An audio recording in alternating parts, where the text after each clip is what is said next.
You ever hear branches crack above you when there's nothing in the trees? That was the first time I felt it. Not fear exactly. Something more ancient than that. A crawling, instinctive dread, like a survival switch flipping deep in the back of your brain. Something primal that whispers, "You're being hunted."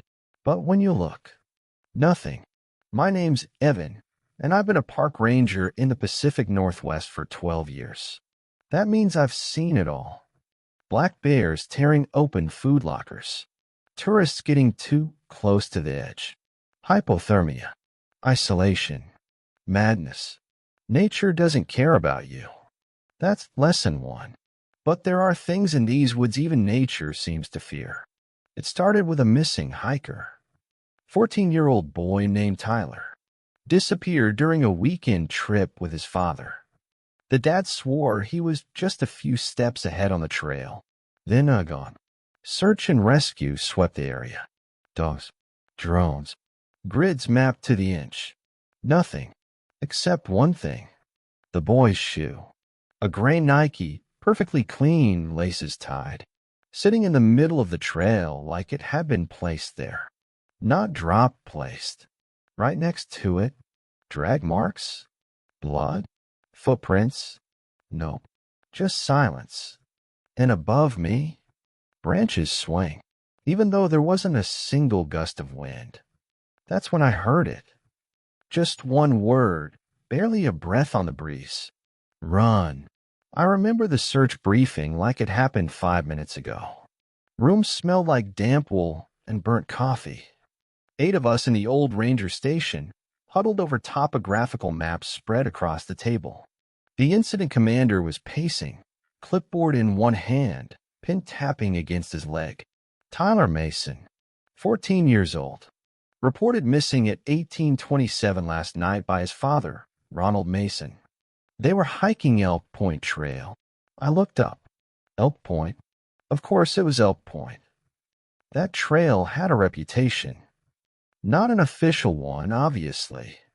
On paper, it was just another moderate difficulty forest loop. But ask any ranger who's been here more than a year, and they'll tell you strange things happen out there. Weird compass behavior. Trees creaking when there's no wind. Reports of shadowy figures. Some chalk it up to overactive imaginations. I used to be one of them. Until Tyler. We fanned out around noon. I was assigned the western quadrant, near where the father claimed Tyler last turned back to look at him. He was just a few yards ahead. The father had repeated, eyes bloodshot, just up around the bend. I was watching him the whole time. And then he snapped his fingers. Gone. No yelling. No scream. No rustling in the bushes. Just one step, one corner, and the kid vanished like smoke. I didn't like it. I strapped on my pack, checked my radio, and started hiking toward the area we call the Hollow Stretch, where Elk Point passes under an archway of redwoods, the canopy so thick it feels like twilight even at noon. I made it there around 2:40 p.m. No footprints. No broken branches.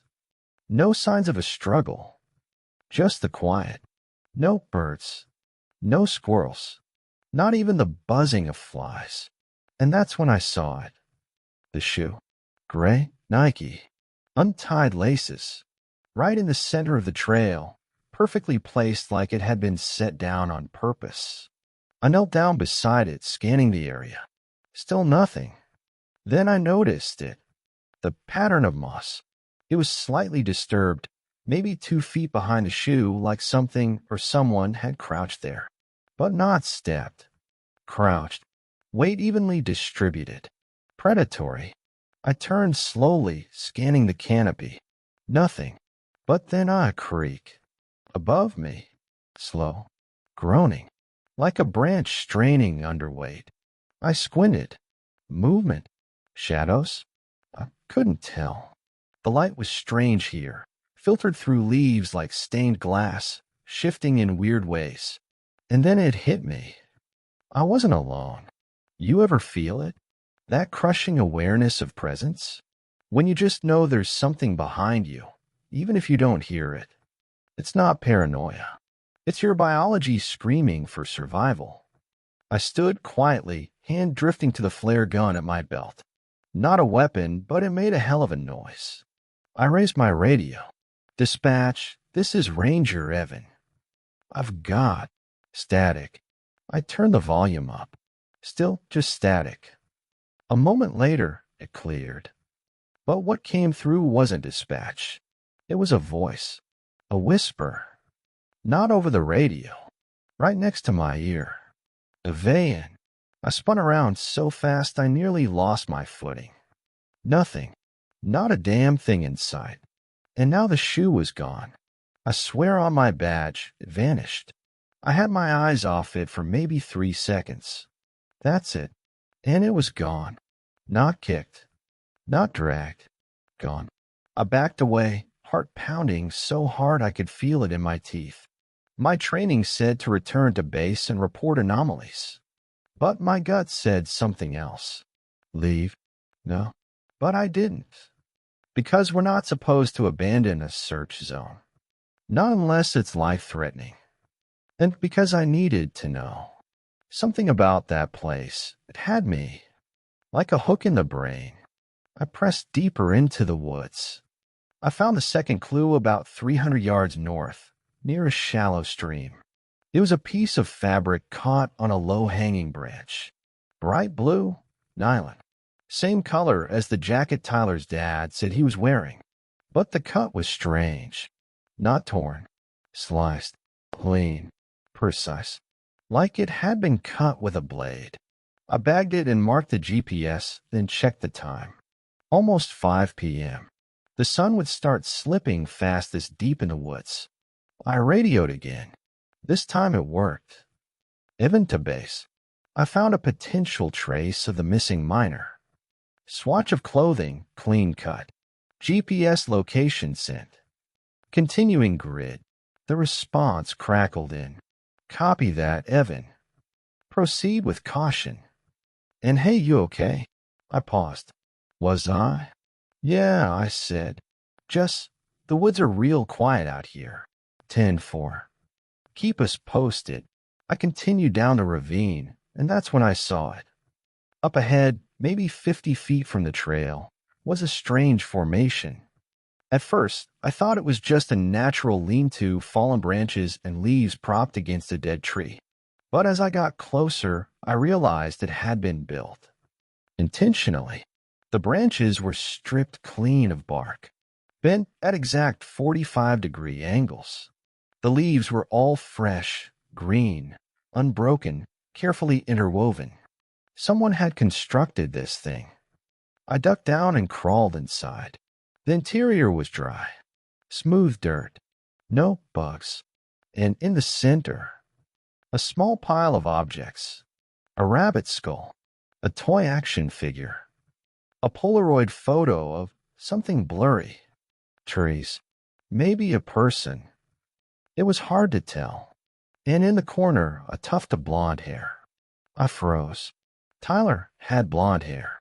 I reached out to grab it, but just as my fingers touched it, the light shifted. Like a cloud passed over the sun, even though I hadn't seen a cloud all day. The temperature dropped by at least 10 degrees. I could see my breath, and then I heard it. High above, the same creak, same exact pitch, only this time it was moving. Closer. Creak, creak, creak. I scrambled out of the lean-to and looked up. The trees were bending, not from wind, but from weight. Something was moving through the canopy. I couldn't see it, but the branches were shifting in sequence, one after the other, moving toward me. Fast. I ran. Didn't think. Didn't look back. Just ran. And behind me, I heard it. Not footsteps. Not branches. Laughter. Low. Raspy. Like someone who hadn't spoken in years. And then it stopped. Just like that. The moment I crossed a shallow stream near the trailhead, it stopped. I turned. Nothing. The woods were silent again. Still. And in the water. Tyler's other shoe. I didn't sleep that night. I tried, back at the ranger station, curled up in my bunk, still wearing my uniform. But every time I shut my eyes, I saw those branches swing. That lean-to. There. The way the trees bent like something heavy was climbing above me without making a sound. And that laugh, God, that laugh, it wasn't joyful. It wasn't human. It was like someone mimicking a sound they'd only heard once, practicing it, tasting it. I kept replaying the radio message in my head, the whisper that said my name, not through the radio, but next to me, like breath on my neck. I thought maybe I was just rattled.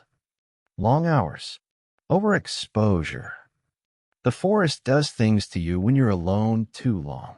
Echoes bounce weird. Shapes play tricks. So I started looking through old reports. It started as a way to clear my head. Something practical. I figured I'd look into Elk Point's history, maybe find a precedent, some explanation that made this feel normal. I didn't find normal. I found a pattern. We keep a digital archive of all incident reports from the past 20 years. The interface is garbage. Looks like it was built in the 90s, but it works. I searched by trail name, Elk Point. Dozens of entries. Most were minor sprains, dehydration, lost hikers who turned up a few hours later. But then I found one.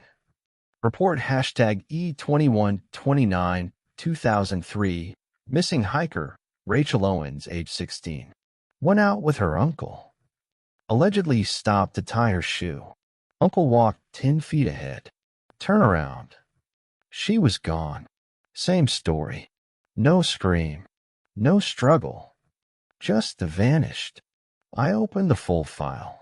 There was a photo of the uncle. Eyebrows arched high, fingers laced tight, like he was trying to physically hold his face together. But it was the last page that hit me. Only clue found at scene, one shoe upright, clean, no soil disturbance around footprint. Exactly like Tyler. I checked the map coordinates for Rachel's disappearance. Same grid. Same damn quadrant. I searched again. Case hashtag E2275 2010. Samuel Krieger, 34 years old. Solo backpacker. Disappeared 2 days into a planned 6-day trek. Satellite pinged his phone near Elk Point before it went dark. Only found item. His hat perfectly placed on the trail. No tracks. No blood. Nothing. Same area. 3 missing people. All left behind a single personal item. Neat, clean, undisturbed. And then I saw something that made my stomach twist. Each disappearance happened exactly 7 years apart. Rachel in 2003. Samuel in 2010. Now Tyler in 2017. Every 7 years. Same zone. Same pattern. Same impossible silence. I leaned back from the desk and just stared at the monitor, mind racing. Coincidence? Not a chance. Whatever's out there, it waits. It watches. And it chooses. The next day, I went to the evidence locker. Technically, I wasn't supposed to. Old case files were locked unless requested by law enforcement. But I still had my key card from when I worked evidence intake a few years ago. The locker smelled like dust and oil. Rows of metal shelves, cardboard boxes, plastic evidence bags. I searched for Rachel's case. Found it buried in the back. Inside was the shoe. A worn-out Converse, blue with red laces. Still looked brand new. I held it up and stared at the sole. No mud. Nowhere. Like someone had cleaned it before placing it. Samuel's box was the same. A wide-brimmed hiking hat. Dust-free. Sat flat like it had never been folded or dropped. That was when I heard the sound. Not in the room, in my head. A branch creaking. Just for a second. I dropped the hat. Looked up. Fluorescent lights buzzing overhead. Empty shelves. But for that 1 second, I was back there under those trees, feeling that pressure again. like gravity thickening, like something old waking up. Later that night, I brought it up with Davis, the only other ranger on staff that week who'd been around as long as me. We were outside, sipping burnt coffee under a sky full of stars, watching the smoke from the station chimney twist upward. Ever notice something weird about Elk Point? I asked. He didn't answer right away. Then he said, define weird. Disappearances. 7-year gaps. Always the same pattern, one item left behind. Always clean. He was silent for a long time. Then he said, you ever hear of the tall ones? I frowned. The what? He took a drag from his cigarette. Old native legend. Coast Salish tribes. Used to talk about spirits that lived in the trees. Not animals. Not people. Something else. They weren't seen, not really. Just heard. Branches bending. Trees creaking. Sometimes they mimic. Mimic. He nodded. Voices. Cries. Familiar sounds. Whatever draws you deeper. I felt cold all of a sudden, even though the fire was still burning. They say the forest gets hungry every few winters, he continued. And when it does, it sends the tall ones hunting. I stared at him. You believe that? He looked at me. Dead serious. I believe there are places in these woods we weren't meant to walk. And if you do, something notices. That night, I couldn't sleep again. I kept seeing those missing posters in my head. Rachel, Samuel, Tyler. Like a cycle. A ritual. Every 7 years. And now it was 2017. I pulled up a weather database, checked the moon cycles. Guess what? Each disappearance happened within a week of the winter solstice. Longest night of the year. The darkest night. The next day, I hiked back to the lean-to. Something in me needed to see it again. To understand it. I marked my route carefully. Trail tape every 50 feet. GPS pings every 10 minutes. But when I got to the spot, it was gone. Not damaged. Not collapsed. Gone. The ground where it had stood, smooth, undisturbed. No footprints. No signs of deconstruction. Just a forest floor. Except one thing. A photo. Face down in the dirt. I picked it up. Polaroid. Slightly water damaged. But the image was clear. It was me. Standing beside the lean-to. Looking straight into the camera. But I had never seen that photo before. Never posed for it. Never took it. And in the shadows behind me, something was watching. I didn't tell anyone about the photo. Who would believe me? I stood there, holding that Polaroid with trembling fingers, my own face staring back at me. I was in full uniform, standing by the lean-to, clear as day. Except I hadn't been back there since yesterday. I hadn't posed. I hadn't touched a camera. And in the background, right above me, something humanoid but wrong, perched in the trees like it was growing from them. Limbs too long. Torso too narrow. No face. Just smooth, pale flesh where a face should have been. Like a mask that hadn't been carved yet. I shoved the photo into my jacket and got the hell out of there. By the time I made it back to the station, it was dark. I locked the door behind me and turned on every light in the office. The photo sat on my desk as I stared at it, willing it to change, to make sense. But it didn't. It was real. There's something about obsession. Once it digs its claws into you, it doesn't let go. It whispers when you try to sleep. It waits for you in the gaps between your thoughts. That night, obsession had a voice. And it was saying, you missed something. So I did what no sane ranger would do. I broke into the archives. Not just the digital stuff. The physical stuff. The forgotten stuff. There's a storage basement under the main office. Reinforced metal door, keypad entry. Only the head ranger has access. But I had the override code. I used to work here when I was just starting out. Learned all the fail-safes, the emergency procedures. I punched in a sequence, pulled the heavy door open, and stepped into darkness. The stairs creaked under my boots. Smelled like mildew and paper. The air was heavier here, like it hadn't been disturbed in years. Rows and rows of metal filing cabinets. I searched for anything marked visual logs or trail cam archives. Found it. Row G, cabinet 4. Inside were dozens of manila folders, each labeled by year and zone. I grabbed the ones marked Elk Point 2003, 2010, and 2017. Then I found one more. Elk Point 1996. That wasn't listed in the digital archive. I took them all upstairs and began sorting through the footage. The earliest recordings were grainy, black and white. Most were empty deer, birds, swaying branches. But in the 1996 batch, something stood out. One clip, about 47 seconds long, taken from a mounted cam near Hollow Stretch. The image was poor, blown-out whites, pixelated shadows, but the movement caught my eye. Around the 12-second mark, a shape moved through the canopy. Fast. Unnaturally fast. Like it leapt between the trees.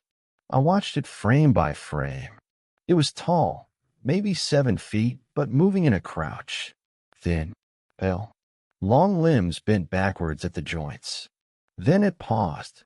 Just as squatted there on a branch, unmoving, watching a couple hike below it. The hikers didn't see it. They walked right under the thing. And it didn't move, didn't blink, just stared. Then, as soon as they were gone, it vanished. In one blur of motion, like gravity didn't apply to it. I played it again and again. Then I opened the 2003 folder. Same thing. Different camera. Same movement. Same crouch. But this time, it looked at the camera. Just for a second. And even through the grainy black and white, I saw the smooth mask of a face. No features. Just skin stretched tight. But the worst part, the camera glitched when it looked. Like the thing interfered with electronics. I checked the timestamp. The night before Rachel Owens went missing. I opened the 2010 folder. It was almost all corrupted. Just static. Except one clip, only 11 seconds long. The footage was from near the creek where Samuel Krieger disappeared. A low-mounted cam facing the trees. At first, it was normal. Just wind through the leaves. Then a frame 6. A silhouette in the corner. Frame 8, it was closer. Frame 10 gone. Frame 11, camera cuts to black. No animals, no wind, no falling trees. Just darkness. Almost like the camera had been turned off. Only thing was, no ranger was in that zone the night it was recorded. I saved the last one for last, 2017. The current year. Fresh as data. The camera near Hollow Stretch hadn't reported anything suspicious. No visual alerts. But I opened the file anyway. It started normal, birds, clouds, branches. Then the wind picked up. And then something dropped. From above. Not from a tree. From higher. It hit the forest floor hard, but didn't stumble. Just landed in a crouch. And stood. 7 feet tall. Long limbs. Pale skin. Then it tilted its head toward the camera. The camera didn't glitch this time. It burned. The footage turned white, like the exposure blew out completely. Then black. Permanently. End of recording. I backed away from the screen. Sweat was running down my back. What I saw wasn't natural. It wasn't wildlife. It wasn't a person in a ghillie suit. This thing moved like it didn't have a skeleton. Like it had learned to mimic human shapes but didn't quite understand the rules. And the way it watched, that wasn't curiosity. That was intelligence. And then I called dispatch, told them I needed a few days off. Family emergency. I wasn't going to sit around and wait for the next disappearance. I was going to find this thing on my terms. 2 days later, I came back alone. I didn't tell anyone. Not Davis.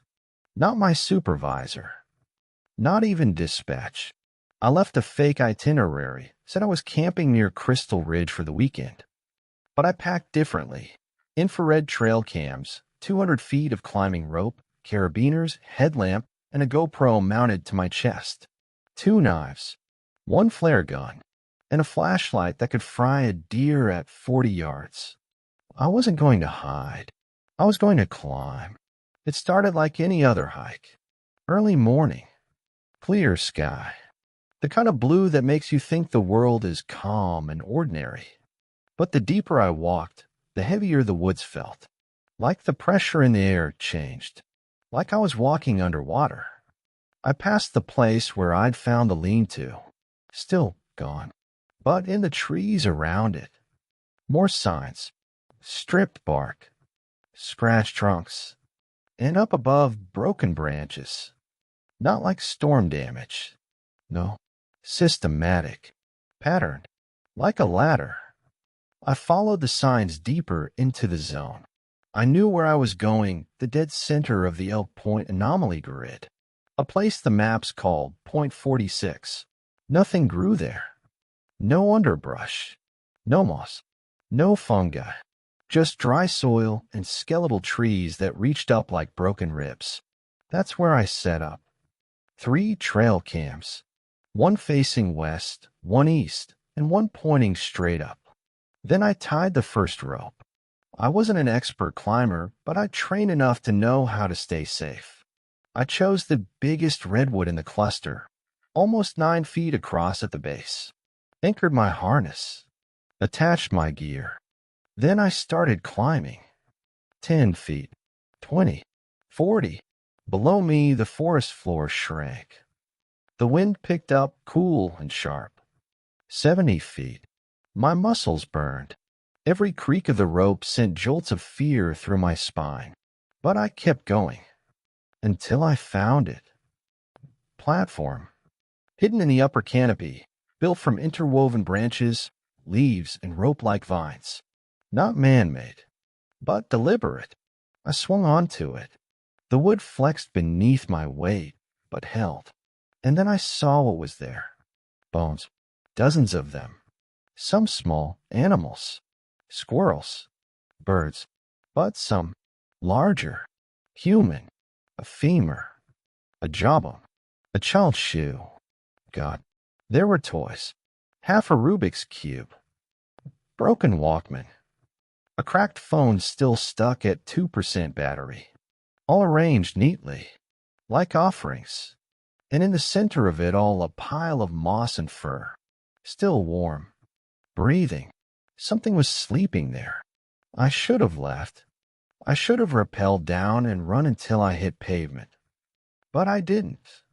Because the breathing stopped. And I heard a voice. Not out loud.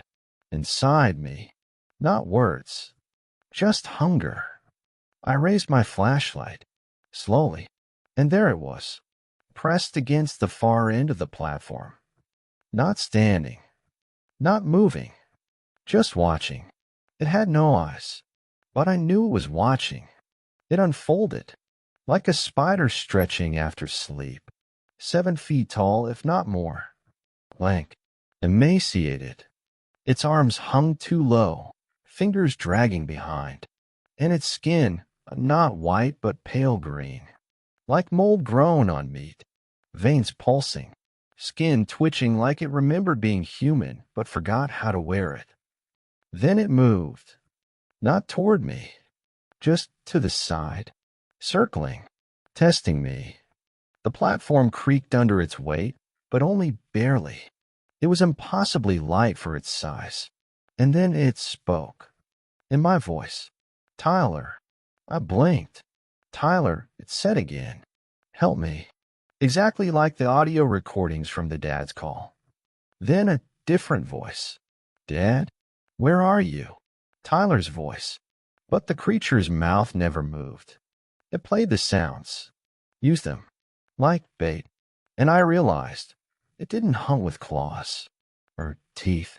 It hunted with grief, with familiarity, with memory. I backed away slowly. My hand reached for the flare gun. I had one shot. I raised it. The creature cocked its head, not afraid, just curious. I fired.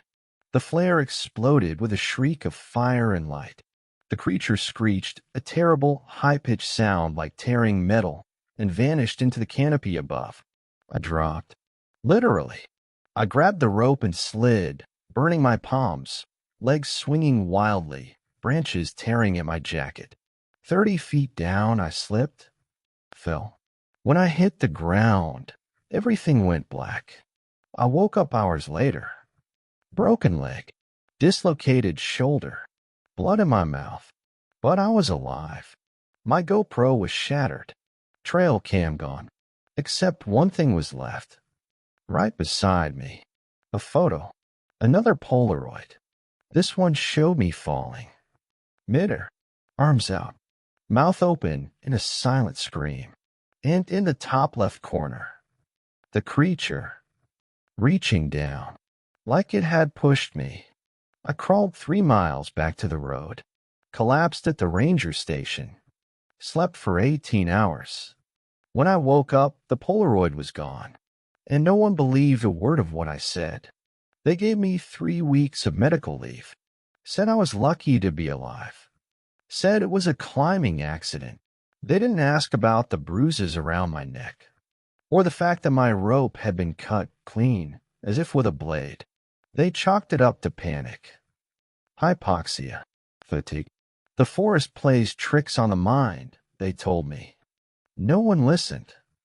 So I stopped talking. I sat on my couch with a cast on my leg and a sling around my shoulder, staring at the ceiling. No TV, no music, just silence. And every once in a while I'd hear it, creak, creak, from the ceiling above me, even though I live on the first floor. One night, around 2 a.m., I heard scratching at my window. Not loud, just soft, teasing, like fingernails on glass. I limped over and looked through the blinds. Nothing there. But in the corner of the glass, something had been drawn in the condensation. A stick figure, tall, with long arms that reached the ground. No face, just a circle where the head should be. I got a new phone, new number. I moved across the state, tried to forget, but the dreams didn't stop, and neither did the photos. Every few weeks, I get a new one in the mail. No return address, no postmark, just a plain envelope and a single Polaroid. Each one is a picture of me, sleeping, eating, walking to the store. Someone, something is watching, waiting, and I think I know why. I went back through the dates of the disappearances again. I'd missed something. One more date, 2024, 7 years after Tyler. But this time, there hasn't been a disappearance. No reports, no lost hikers. Because this time, the forest didn't take someone. It chose someone. Me. I didn't just see the creature. I touched its world, and now it's marked me. I'm not sure if I ever really left that platform. Not all of me, anyway. I hear my name sometimes. At night, in my own voice. Sometimes it whispers from the vents. Sometimes from the closet. Sometimes from inside my mirror. Evan. And every time I hear it, something inside me feels a little more hollow. A little less me. The fall didn't kill me. But something else is trying to finish the job. Slowly. Patiently. In the exact same way it hunts. From above. From behind. When no one is watching. I don't know what it wants from me. Not really. It doesn't speak in commands. It doesn't leave threats. It just watches, follows, waits. And maybe that's worse. Because when something lurks, It gives your mind time to fill in the blanks. And those blanks are never kind. I've stopped sleeping. I keep lights on at all hours. I moved to a top-floor apartment with no trees nearby. But sometimes, when I wake up in the middle of the night, the air feels too still. The shadows feel too long. And I hear that sound again. Creak, creak, creak, like something shifting just overhead. I tried burning the photos. They always come back. I stopped checking my mail. Still they arrive. Sometimes I think I should go back to the woods. Finish what I started. End it somehow. But that's the trick, isn't it? That's how it gets you. It doesn't drag you out of your bed. It makes you walk back in willingly. And maybe that's what scares me most. That some part of me wants to. So if you're listening to this, if you ever go hiking near the Pacific Northwest, stay out of Elk Point. And if you absolutely have to go, never look up, because it doesn't kill what it can still use. And if it learns your name, it's already too late. If you ever hear something howling beneath the earth, don't stop to listen. Run. Because if you hear it, that means it's already close. And it doesn't hunt with sight or scent. It hunts with sound. My name's Claire. I'm a seasonal ranger for a remote preserve out in Wyoming. Mostly routine stuff, maps, trail rescues, checking weather stations, that kind of thing. Until last fall, I didn't believe in anything I couldn't explain. And then I spent 2 nights near Devil's Gorge. The locals warned me about that place. Said the ground was cursed. That hikers who camped too close came back changed. Some didn't come back at all. I thought it was just a story. Until the scream. That first night, just past midnight, it came up through the canyon. Not from above. Not from around. From below. Like the rock itself had opened its mouth. It wasn't human. And yet, there was something in it. Like a person trapped inside a much bigger sound. Like lungs filled with soil. Something that had been buried a long, long time. I radioed base, but got only static. Then my radio began repeating my own voice back to me. But I wasn't speaking. They assigned me to Station Red Rock, a Firewatch post just west of Devil's Gorge.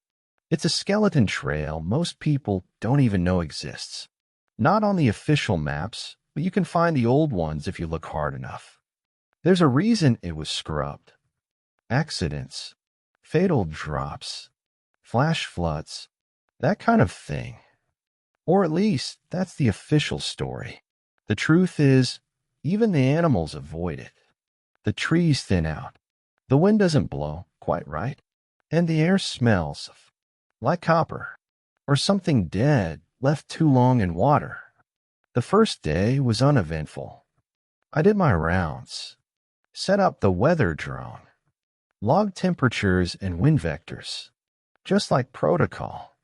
The Firewatch tower creaked a little too much for my liking, but I figured it was just age. Then night came, and it all shifted. It started around 11:52 p.m. I remember because I just zipped my sleeping bag and checked the time. The sky was clear, no sign of storms, no wind, still as glass. Then, the scream. Not an animal, not wind. It sounded wet, like something trying to yell through a mouth full of soil and roots.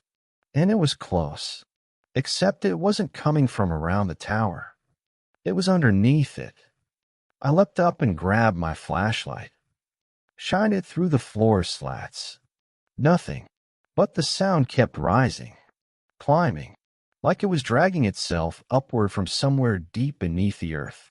I stumbled down the ladder and hit the ground hard. The soil was damp, fresh. I backed up slowly, scanning the tower's foundation. Still nothing, until my radio crackled. Then a voice came through. Not dispatch, not a ranger. Me, my own voice, saying my own last sentence back to me, distorted, like it had been recorded. Tower base looks clear, but soil's still damp. Might have been, I could be. Then a pause. Then static. Then laughter. Not loud. Not fast. But slow. Drawn out. Like someone pretending to laugh. I turned the radio off. I shouldn't have done that.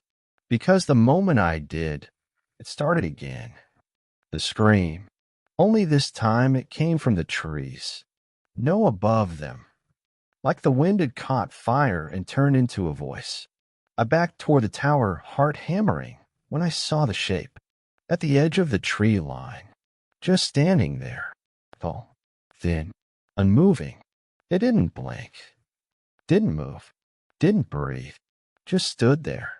Watching me. I blinked. Gone. Flashlight beam trembling in my hand. I climbed back up the tower in record time, locked the hatch, didn't sleep, just sat there with my back against the door, waiting for the sun. The next morning, everything seemed normal. Too normal. No signs of prints. No sound in the woods. No birds. No insects. Like the world had been reset overnight. But that wasn't the worst part. What chilled me wasn't what I saw. It was what I didn't. The footprints I should have left climbing back up the tower, gone. Replaced with a single set of bare footprints, leading down from the ladder, and then vanishing. Like whatever had visited me hadn't come from the forest. It had climbed up from inside the earth. I sent a request to return to base. No response. Radio dead. Cell dead. So I hiked east, trying to pick up signal on higher ground. About a mile out, I found something. An old mining entrance. Caved in. Partially. The wood slats were cracked, snapped inward like something had crawled out. Next to it, half buried in the dirt, a metal box. I dug it out. Inside were old ranger reports. Handwritten. Some dated back to 1973. All of them described the same thing. Loud vocalizations, like a scream, seems to vibrate the ground, requesting reassignment. Tower unsafe. Something watches from the ridge. Heard my own voice through the radio. Repeat, something's mimicking me. The last page was different. Just 3 words written in red ink. It hears names. I dropped the journal. And that's when I realized. I left my body cam running. I pulled it out of my pack. Hit rewind. Let the night's footage play back. Everything was as I remembered. The scream, the run, the shape in the trees. But right before I reached the tower, there was a new sound. A whisper. Low. Garbled. Slow down. It sounded like this. Clay a year. My name. It had heard me. I sprinted back to the tower, gathered my things, and started hiking toward the highway trail. It's a 6-mile trek. Normally takes 2 hours. I made it in 1. I didn't stop, didn't breathe, didn't look back. And even now, even days later, when I close my eyes at night, I still hear it. The scream, like it's coming from below my bed, below the foundation, below the earth, and it's getting closer. I should have never come back, but I did. Not by choice, by protocol. You see, a week after I left the tower, a hiker went missing near Devil's Gorge. A college kid named Marcus Flynn, 22. Environmental studies major. Bright. Level-headed. He texted his girlfriend a night before he disappeared. Camping near the cliffs tonight. Gonna try and record that weird echo you told me about. He never made it out. The last thing he uploaded was a 9-second audio clip. I've heard it, and I wish I hadn't. It starts with soft wind, distant birds, nothing strange, then static, then something like a heartbeat, slow, deep, subterranean, and then the scream. Same pitch, same horrible, wet throat-tearing scream I heard at the tower. But this time, it didn't echo. It overwrote the silence, flattened everything. Even the wind vanished. And if you slow it down, just like my body cam, you hear something beneath the scream. A whisper. Open. They sent a team. I wasn't supposed to go, but I volunteered. Why? Because I needed to know I wasn't crazy. I needed proof that whatever followed me out of that place was real. So I packed light, took a trauma medic, and led 2 junior rangers into the field. They gave us 48 hours. The trail to Devil's Gorge felt different this time. Shorter somehow. Like the ground had shifted under us. Trees leaned in strange angles. The birds didn't sing. We found Marcus camp within an hour. Tent still there. Gear undisturbed. Camera on the ground. But the tent zipper unzipped from the inside. No signs of a struggle. But something scratched into the canvas from the inside, like he'd been clawing his way out with bare hands.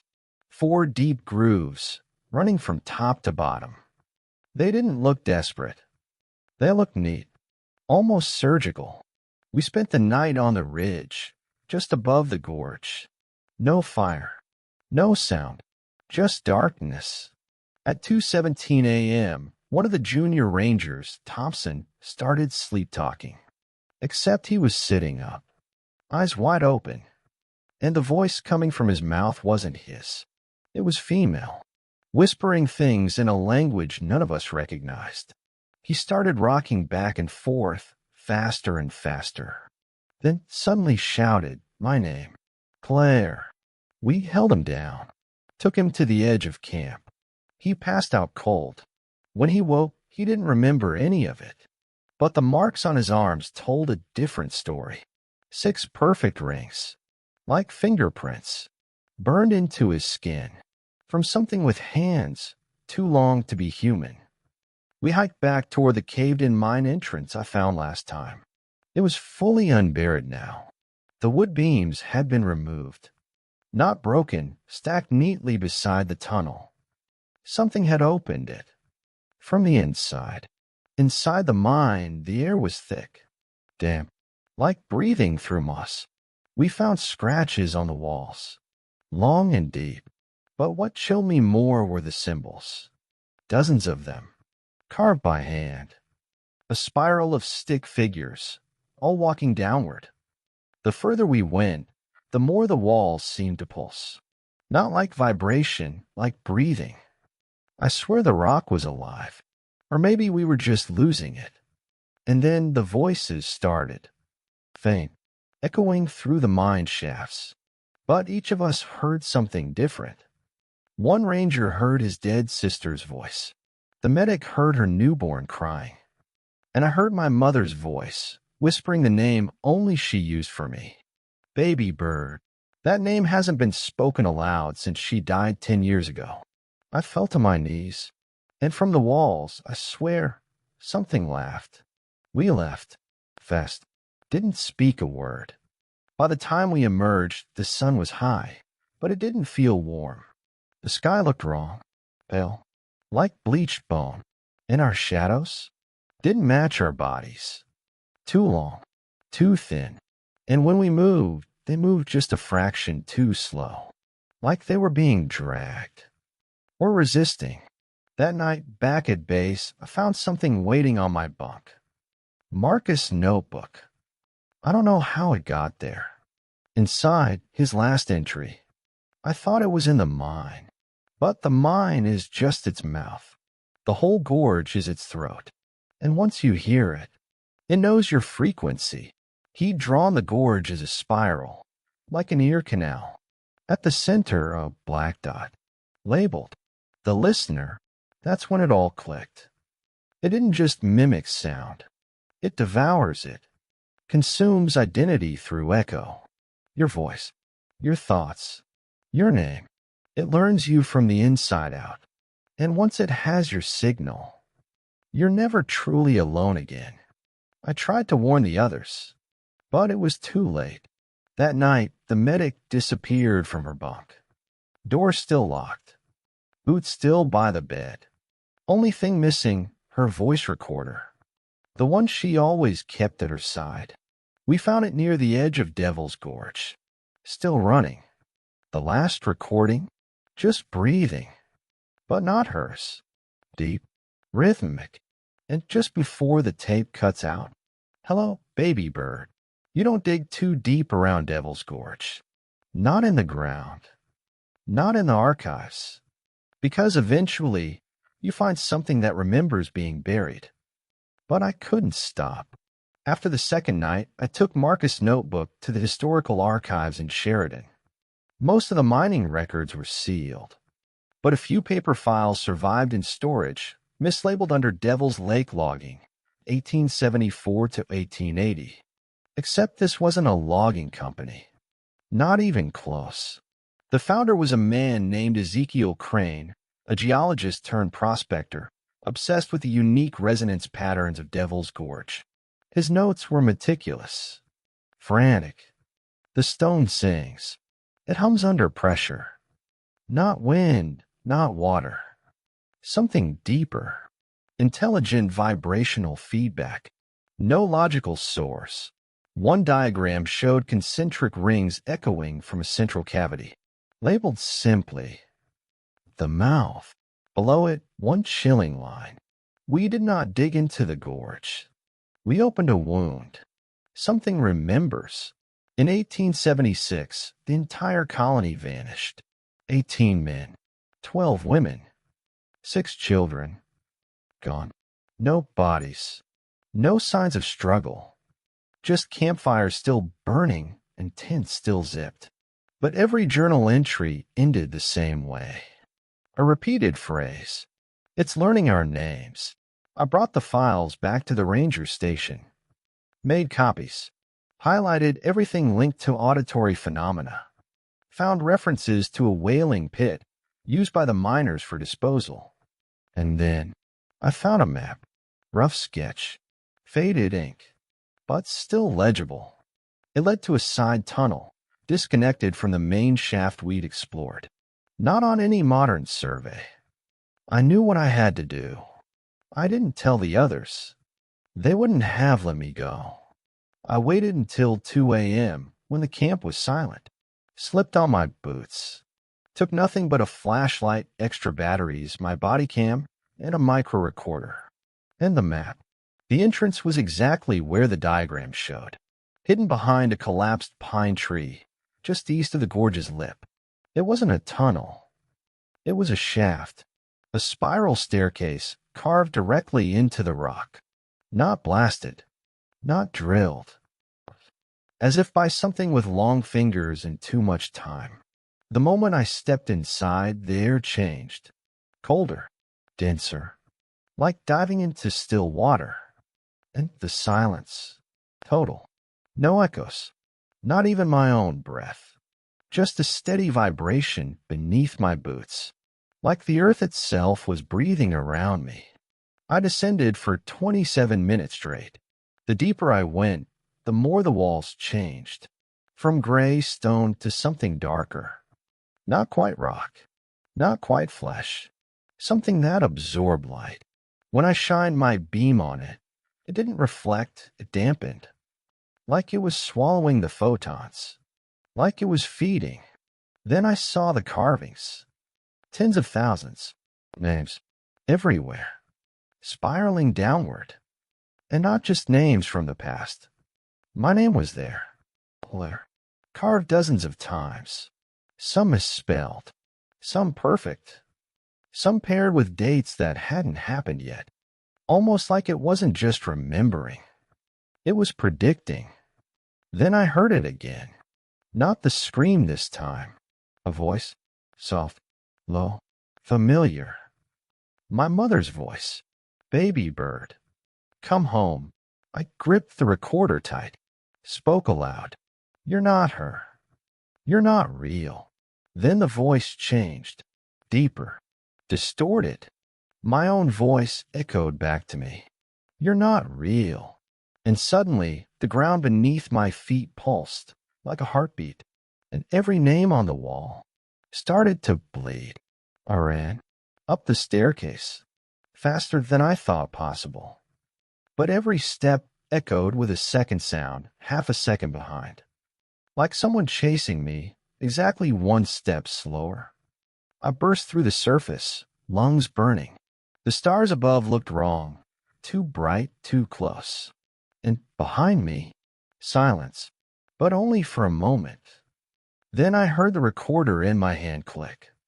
Playback began. I hadn't pressed it, and the voice on it, "I see you, baby bird.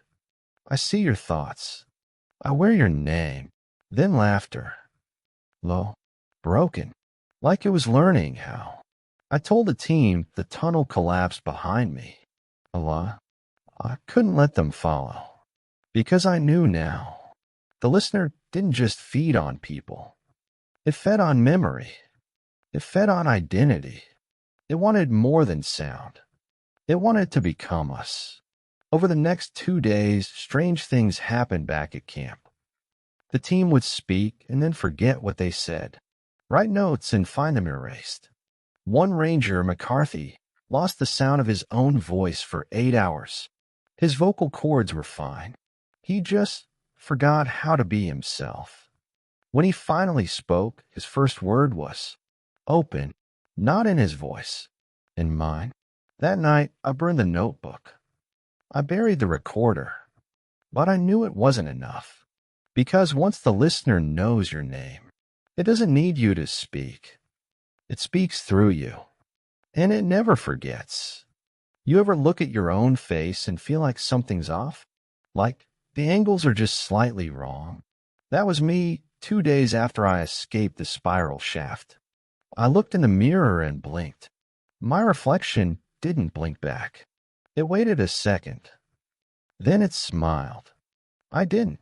After that, I stopped trusting mirrors. Stopped sleeping, too. Every time I closed my eyes, I saw the walls again. Names bleeding. Voices churning into stone. And always that laughter. Learning. Evolving. Until one night, I heard it outside the dreams. Coming from my room. And I knew. It hadn't just followed me out. It had attached. Like a parasite. Feeding on my thoughts. Imitating my voice. That's when I made the decision. I had to go back. Not with a team. Not with a camera. Alone. Because this wasn't an investigation anymore. It was an exorcism. I left a letter for my superior. No coordinates. No map. Just one sentence. If I'm not back in 48 hours, bury the gorge. I packed light again. Only this time I brought one thing I hadn't before. Silence. A military-grade noise-canceling headset, designed to block even internal vocalization. I needed to become a void. Unhearable. Because that's how it tracked us. Not footsteps. Not breath. Resonance. If I could mask mine, I might stand a chance. The gorge felt hungry. The rocks almost leaned toward me, like they remembered my boots, my breath, my name. I reached the spiral shaft and descended. This time, I counted every step. 87 rotations, roughly 400 feet. And yet, it felt longer. At the bottom, I found something new. The wall had split open. A tear running sideways, wide enough to crawl through. Inside, a tunnel of obsidian stone, smooth, not natural. It pulsed with a soft, wet sound, like a heartbeat inside a lung. I entered. The silence was absolute. Even with the headset, I felt sound moving around me. Not hearing it, feeling it in my chest. Then I saw them. Bodies, dozens. Some old, mummified. Others recent. Too recent.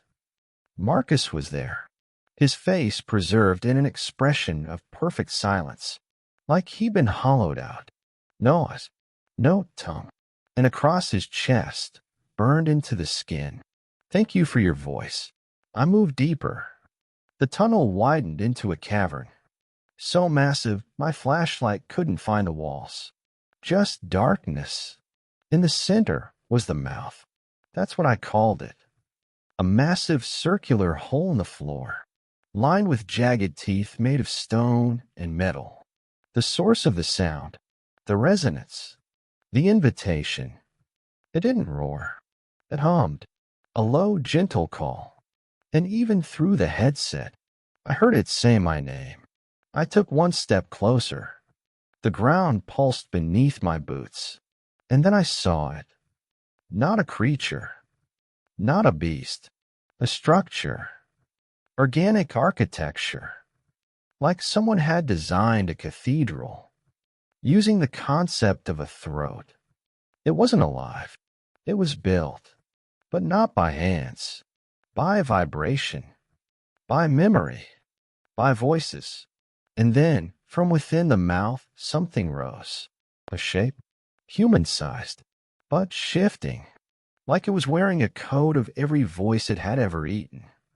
It turned toward me, didn't walk, drifted. No eyes, no face, just a hollow where sound leaked like smoke. And then it spoke, but not out loud. Inside my headset, inside my skull, my own voice.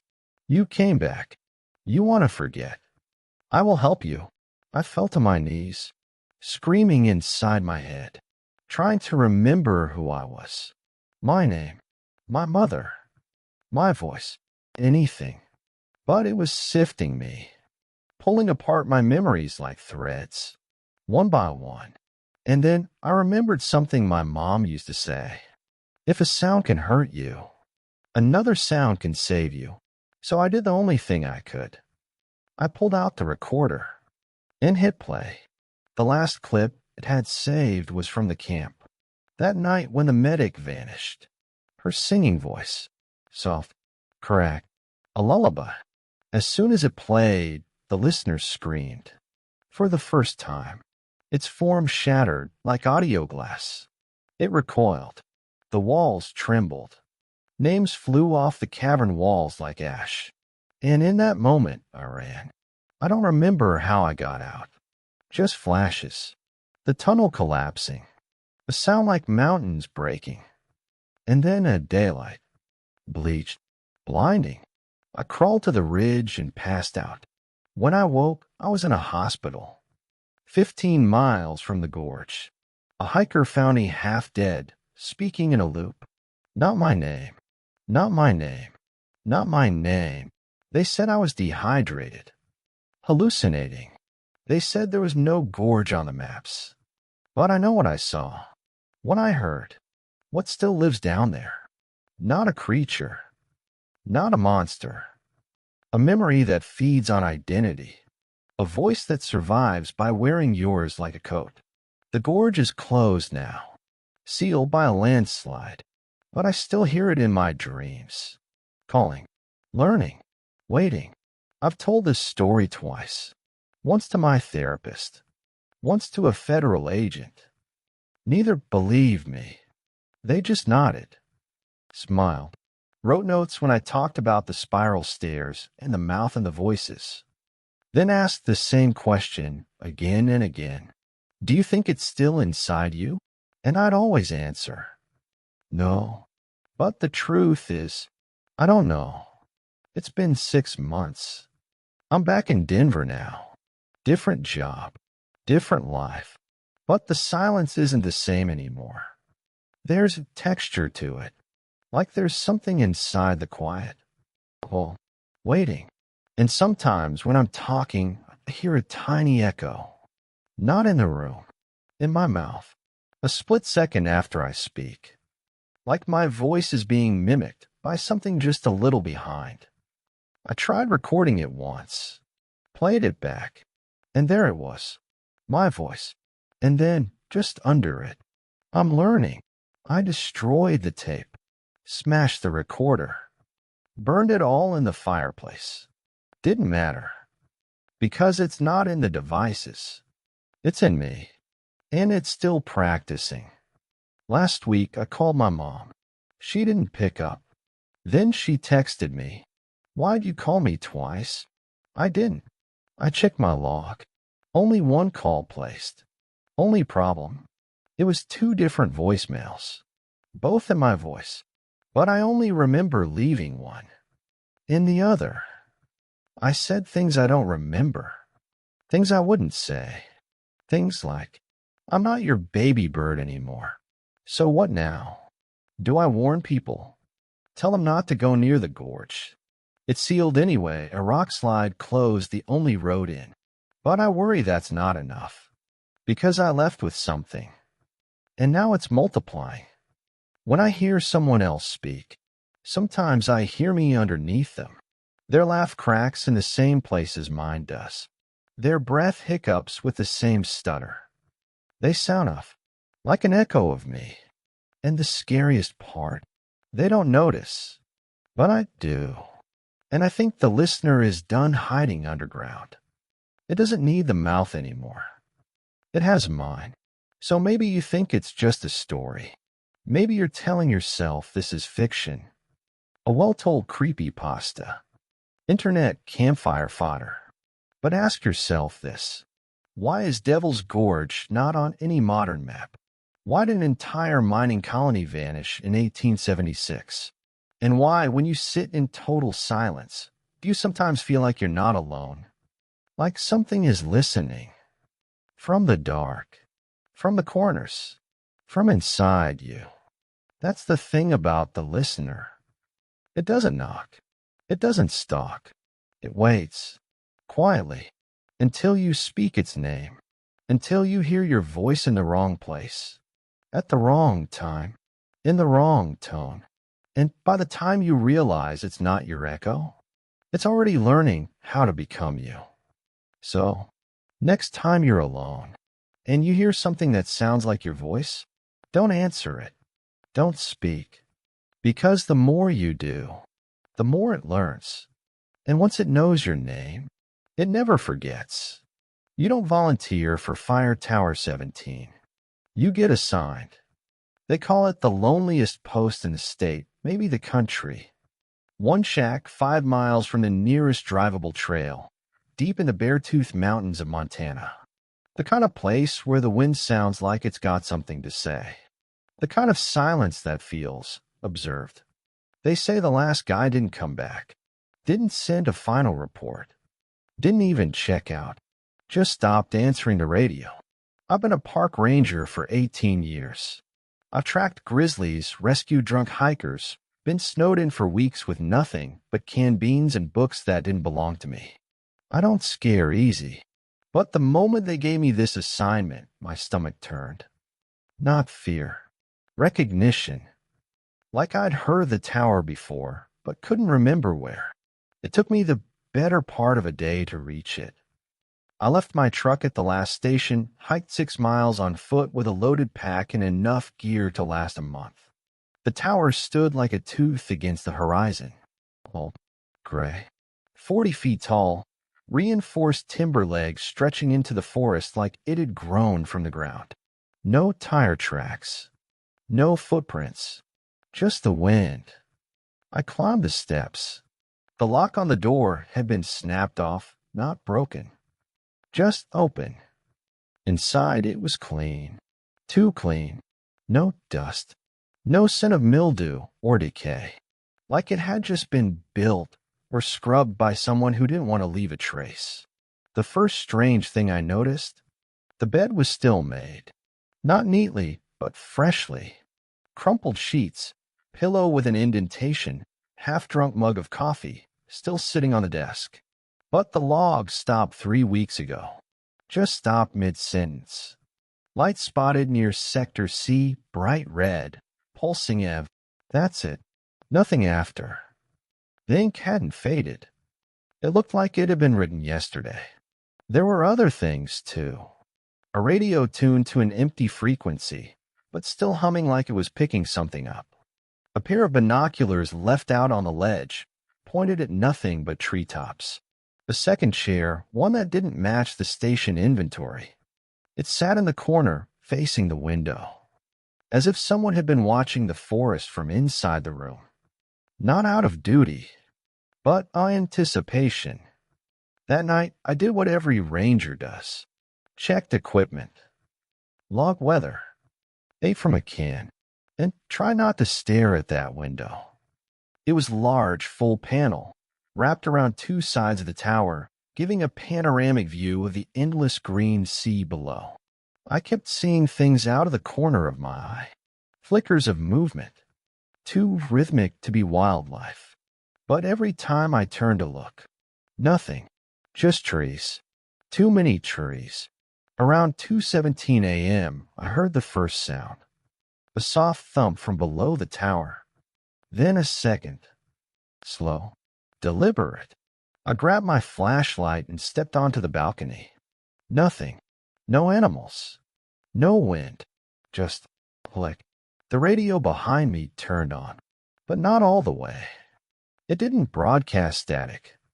It whispered. One word, repeated 3 times. Hello, hello, hello. I didn't sleep that night. The next morning, I filed a report on the strange radio signal. No response. My message never even got logged. So I climbed down the tower and followed the trail to the auxiliary relay station. Took me 2 hours. When I got there, the place was gone. Not vandalized. Gone. Like it had never existed. No foundation. No wires. Just a square patch of soil where the building used to be. I checked the map again. It was still marked there. Coordinates. Elevation. Ranger notes from last year. But standing there, all I saw was trees. I hiked back in silence. Felt like the trees had shifted behind me. I know that sounds crazy, but I swear they leaned in closer. Branches tighter. Sky darker. When I reached the tower, the front door was open. And that second chair, it was now placed directly behind my desk chair, facing the back of my head. That night, I locked the door, wedged it with a chair, kept my flashlight and sidearm close, and tried not to look at the window. But it was hard, because as the moon rose, the forest below began to glow. Tiny patches of red light, pulsing, faint. I stared for hours. Binoculars revealed nothing. No wires, no batteries, no drones. Just this moving red glow, like a heartbeat in the dark. At 4:03 a.m., it stopped. And then the reflection in the glass changed. My reflection. It was still staring at the red light, but I had already turned away. The next morning, I woke to find a note I hadn't written, folded neatly on the desk, typed on old yellowed paper in courier font. Don't look directly at it. That's all it said. No signature. No fingerprints. I hadn't used the typewriter on the shelf. It didn't even have a ribbon. But the paper smelled faintly of ozone, like after a lightning strike. I hiked the base of the tower, looked for signs of trespassers. Nothing. No footprints. No broken branches. Nothing on the camera traps either, except a single black frame. Corrupted. Timestamp 3:12 a.m. Right when I thought I saw the red light stop. Right when my reflection looked wrong. That night, it came back. The red light. Same place in the trees far below. But this time it pulsed in rhythm. 4 beats. Pause. 4 beats. Pause. I realized something chilling. It was mimicking a heartbeat. And each time I blinked, it moved slightly closer. It never appeared to move, just was closer. Like it skipped space. I grabbed my flashlight, boots, jacket. Told myself I'd go check it out. Put an end to this nonsense. But when I stepped outside onto the balcony, the light disappeared. Instantly. No fade. Just gone. I climbed down, flashlight in hand. Scoped the perimeter. A full 360-degree sweep of the tower. No lights. But I found something worse. Footprints in the snow. Perfect set. Leading from the edge of the woods to the base of the tower. But no return trail. Inside, I checked the logbook again, just in case I missed something. The final entry from the last ranger caught my eye. It doesn't want the forest. It wants the view. I try to stop it by covering the window. That was a mistake. I turned slowly toward the window, and there it was. The reflection again. Same body, same jacket, same face. But the eyes, they blinked before I did. The next few days were a blur. Every night the light returned, each time a little closer, always pulsing. I stopped sleeping, ate less, talked to myself. The light had become a presence. I'd go hours without seeing it, then turn my head, and there it was again, just below the horizon, watching, like it knew when I wasn't looking. On the fifth night, the power flickered. A full blackout for 22 minutes. I logged it, radioed it in. No reply. When the power came back, the cameras were off, but my reflection was still there. Even when the inside of the cabin was pitch black, the window showed light. From inside, from a lamp that wasn't turned on. I taped a sheet over the window. Just a blanket tacked up. Felt like victory. No light, no reflection, no movement. But then the radio clicked on, and something whispered. You covered the wrong side. I turned and saw it. The red light, inside the room, just behind the blanket, pulsing softly through the fabric. I ripped the blanket down. Nothing, just the forest again. But this time, the reflection was smiling. By day 6, I stopped sending reports. Not because I didn't want to, because I couldn't. The station's relay was dead. Radio power worked, but no signal left the tower. I was a ghost, broadcasting into a void. I checked the solar cables. Perfectly intact. The line hadn't been cut. It had been unplugged. From inside the tower, I kept thinking of that sentence in the logbook. It doesn't want the forest. It wants the view. The view. I started scanning the tower itself, opening every drawer, checking floorboards. I don't know what I was looking for. Maybe evidence the last ranger left a clue. That's when I found it. Trapdoor, covered in a thin rubber mat beneath the desk. It opened into a cramped crawl space under the floorboards. Inside, a rusted lockbox. Inside the box, 7 journals. They weren't official logs. These were personal, written by 7 different people, all dated years apart. Some in perfect handwriting, others scrawled like madmen. All rangers, all stationed at Tower 17. Each one saw the red light. Each one documented how it got closer. And each one disappeared. The journals just stopped. Like mid-thought, or mid-sentence. Just like the one I read on my first night. One of them, from a ranger named Howard, included a map. He'd drawn a trail in red pencil, leading northwest of the tower to something he called the listening post. No coordinates, no explanation, just a note. If it finds the window, it finds your face. I geared up and left at dawn. Didn't tell anyone. There was no one to tell. I followed Howard's trail deep into the woods, past frozen creeks, animal dens, abandoned fire rings that hadn't seen flames in years. The forest here felt older, still. No birdsong, no wind, like sound didn't dare cross it. And then, after 4 hours of hiking, I saw it. A metal pole, 10 feet tall, half rusted, poking up from the ground like a grave marker. Attached to it was a box, weathered, bolted shut, antenna snapped. Next to it, a single bench, wooden, rotten, facing east, facing nothing. But someone had scratched into the wood. Do not listen. It lies. That's when I heard it. A soft radio crackle, like an old ham signal, coming from the ground. I pulled the leaves aside. There was a speaker, half buried in the dirt, crackling with static, then a voice. Not mine. Not anyone I knew. A voice that sounded eerily close to mine.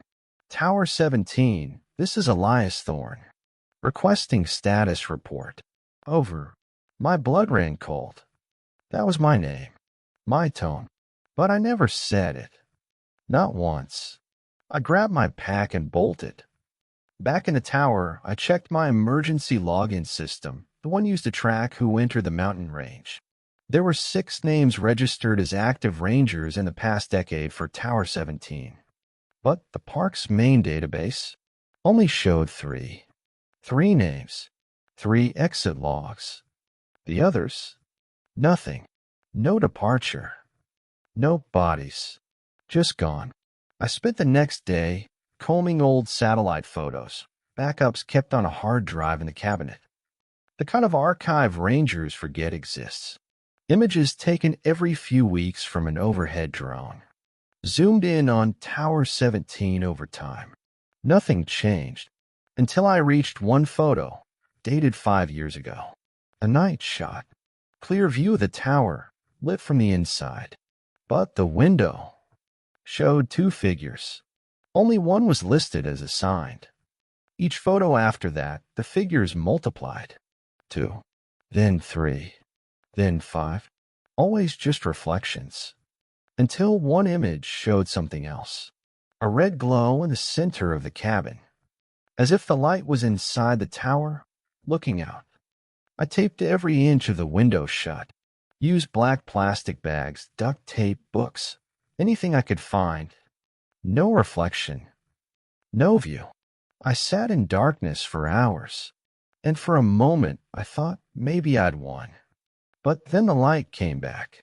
Brighter now. Inside the room. Pulsing in the corner. No source. Just red. I turn around. And every sheet I'd taped to the windows was gone. Not torn. Not hanging. Just gone. Like they'd never been put up. I didn't sleep. Didn't blink. Watched the reflection watch me. Watched it pace when I was still. Watched it write in a notebook I wasn't holding. Until sunrise. Then it vanished. Not like a ghost. More like it stepped away. To somewhere else. To someone else. And that's when I realized the horrible truth. The red light didn't move. It didn't follow me. It followed the reflection. And now it was in someone else's glass. There's a reason we fear mirrors. They don't just show us. They record us. They watch who we were, who we pretend to be. And sometimes they show something else. Something that remembers better than we do. I stopped looking out the window. Stopped using the binoculars. Hell, I covered the mirror above the sink. But it didn't matter. The red light was in everything now. The reflection? It didn't need glass anymore. Day 9. I wake up, and the chair across from mine is warm. Like someone's just been sitting in it. The air feels different. Thicker. Like the tower isn't at elevation anymore. Like it's sinking. Every surface holds a smear, fingerprints, smudges, and none of them are mine. And the notebook. The one I hadn't written in for days. New pages are filled in, with entries I didn't author. In my handwriting. He stopped watching. The forest misses him. We'll remind him what he left. That night, the reflection spoke. Not through the mirror. Not through the window. Through my mouth. I heard it. Felt my jaw move. But I didn't say the words. What do you think the fire tower watches? What if the forest was the one being guarded? What if this was never about keeping danger out, but keeping something in? I packed everything. Wrote a quick note, left it under the floorboard where I found the journals. And I left. Didn't even shut the door. Didn't dare look at the window again. But the trail out was gone. Trees closed in. Compass spun. It was as if the place had moved, or the space around it had changed. I wandered in circles for hours. Kept seeing shapes. Pulses of red between tree trunks. Not glowing anymore, beating. Like a forest full of hearts. and they were syncing with mine. At sunset, I stumbled across another fire tower. Same design, same elevation, same view. Only this one had no ladder, no stairs, just standing alone in the woods, like it had grown from the roots up. Its window, black, but I saw myself inside, already at the desk, already watching. And when I turned to run, my radio crackled. Tower 17, this is Elias. Do you read? But I hadn't brought my radio. It was still back in the tower. So who the hell was calling me? The night came fast. Too fast. No dusk. Just day, then black. The forest turned dead quiet, like the whole world had been paused. And then I heard footsteps, not crunching branches, climbing stairs, back at my tower. I bolted toward it, heart thudding. I should have kept running, but something told me someone else was climbing up. I reached the base. No one in sight. But every step I took, I could hear another one, half a step behind. Like something was mimicking me. Delay. Call. No breathing. Just steps. When I reached the top, the door was already open. And the window. Shattered. Glass in perfect shards on the floor. And that's when I saw it. Not a man. Not a creature. A mirror. A walking, breathing, shifting mirror. No features. Just my reflection, painted on something living. It stepped forward. And so did I. But I didn't mean to.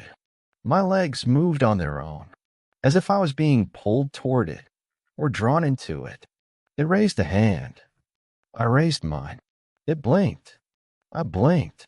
And then it whispered, not aloud, but in the walls of my mind. You were never watching the forest. You were watching me. And now, I'm watching for you. The lights exploded. The walls folded in. And I saw everything. The previous rangers. All of them. Still alive. Not in body. In reflection. Each one trapped in a different mirror, different tower, different glass. Windows to nowhere. That's what Fire Tower 17 was. Not a lookout. A lens. A trap to catch the watchers. When I woke up, I was outside. Snow falling. Back at the edge of the ridge. Tower 17 behind me. Lights on. Smoke rising. But I wasn't in the cabin. I was outside it. Watching myself move around inside. Writing this story. And then, my reflection in the glass turned and looked at me, smiled, and turned off the light. Somewhere along the line, I stopped being a ranger and became part of the window. Not in it, not behind it, of it. They always say the wilderness changes you, that if you're out there long enough, you stop being human. But what they never told us is that sometimes the forest doesn't take you. It copies you and leaves something else behind. Something that looks like you, talks like you, watches like you, but isn't you anymore. I've tried leaving, again and again, but every path leads back to Tower 17. Sometimes in daylight, sometimes under stars that don't match any constellation on Earth, sometimes with 2 moons. The radio never works now, unless the reflection wants it to. Some nights it plays music from the 1930s, jazz that echoes like it's underwater. Other nights it plays recordings of my voice, screaming, begging, reading logs I never wrote. One night it played a full 9-minute recording of a girl softly crying and whispering. You were supposed to watch. It's August 8th now. At least that's what the logbook says. My body doesn't change. Hair doesn't grow. Nails don't need trimming. Food doesn't rot. Time here is still. Like I've been paused inside a moment that just keeps blinking. And the window, it's gone. Not broken. Not boarded up. just gone, replaced by a hole in the wall. But when I look through it, I don't see trees. I see faces. People in fire stations, living rooms, hospitals. Wherever there's a pane of glass, they're there, watching me, unaware, until their reflections move. That's what the red light was. A signal, not a threat, a warning that something was inside the reflection, and it wasn't them anymore. I think that's why Tower 17 exists. Not to stop forest fires, but to trap something older. Something that feeds on observation. Every time we looked for danger out there, we gave it a window in. I don't know how long I've been here, but I do know someone else will take the job. Eventually, the post reopens. A new ranger. Fresh boots. Bright smile. Clipboard in hand. Just like I had. And they'll look out the window. Just once. Just long enough. And the reflection will smile back. So if you ever visit a lookout tower, and you see your reflection in the glass, don't wave. Don't blink. And whatever you do, don't let it smile first. I've walked every trail in the Salish Range. From glacier-fed rivers to wildfire-scarred ridgelines, I know this land like the back of my weathered hands. But I never stepped foot inside the grove. Not until that summer. I was stationed at Juniper Lookout, northern Montana. Tribal land, mostly. The Park Service only manages it, but the locals? They've always known what not to touch. One afternoon, I got a call from HQ, short, clipped, and a little too careful with its words. Survey Quadrant 7B. Uncharted timber patch. About 2 miles northeast of mile marker 43. Seems off. No prior records. I paused. 7B doesn't have a timber patch, I said. Silence. We know. That's why you're going. Locals called it the grove that grows no more. I'd heard whispers during my first season. The elders warned me. That part of the woods don't breathe. Don't listen. Don't grow. That's not our forest. But no one ever explained why. They just changed the subject. Or mutter prayers under their breath. I hiked in at dawn. The forest was the usual orchestra, woodpeckers drumming, chipmunks rustling, wind brushing the canopy, until I crossed a ridgeline, and everything went silent. It was like stepping through a curtain of stillness. The change was immediate. Even the air felt different. Thicker. Older. The grove was unlike any part of the Salish Range. Towering pines stood perfectly straight, unnaturally straight.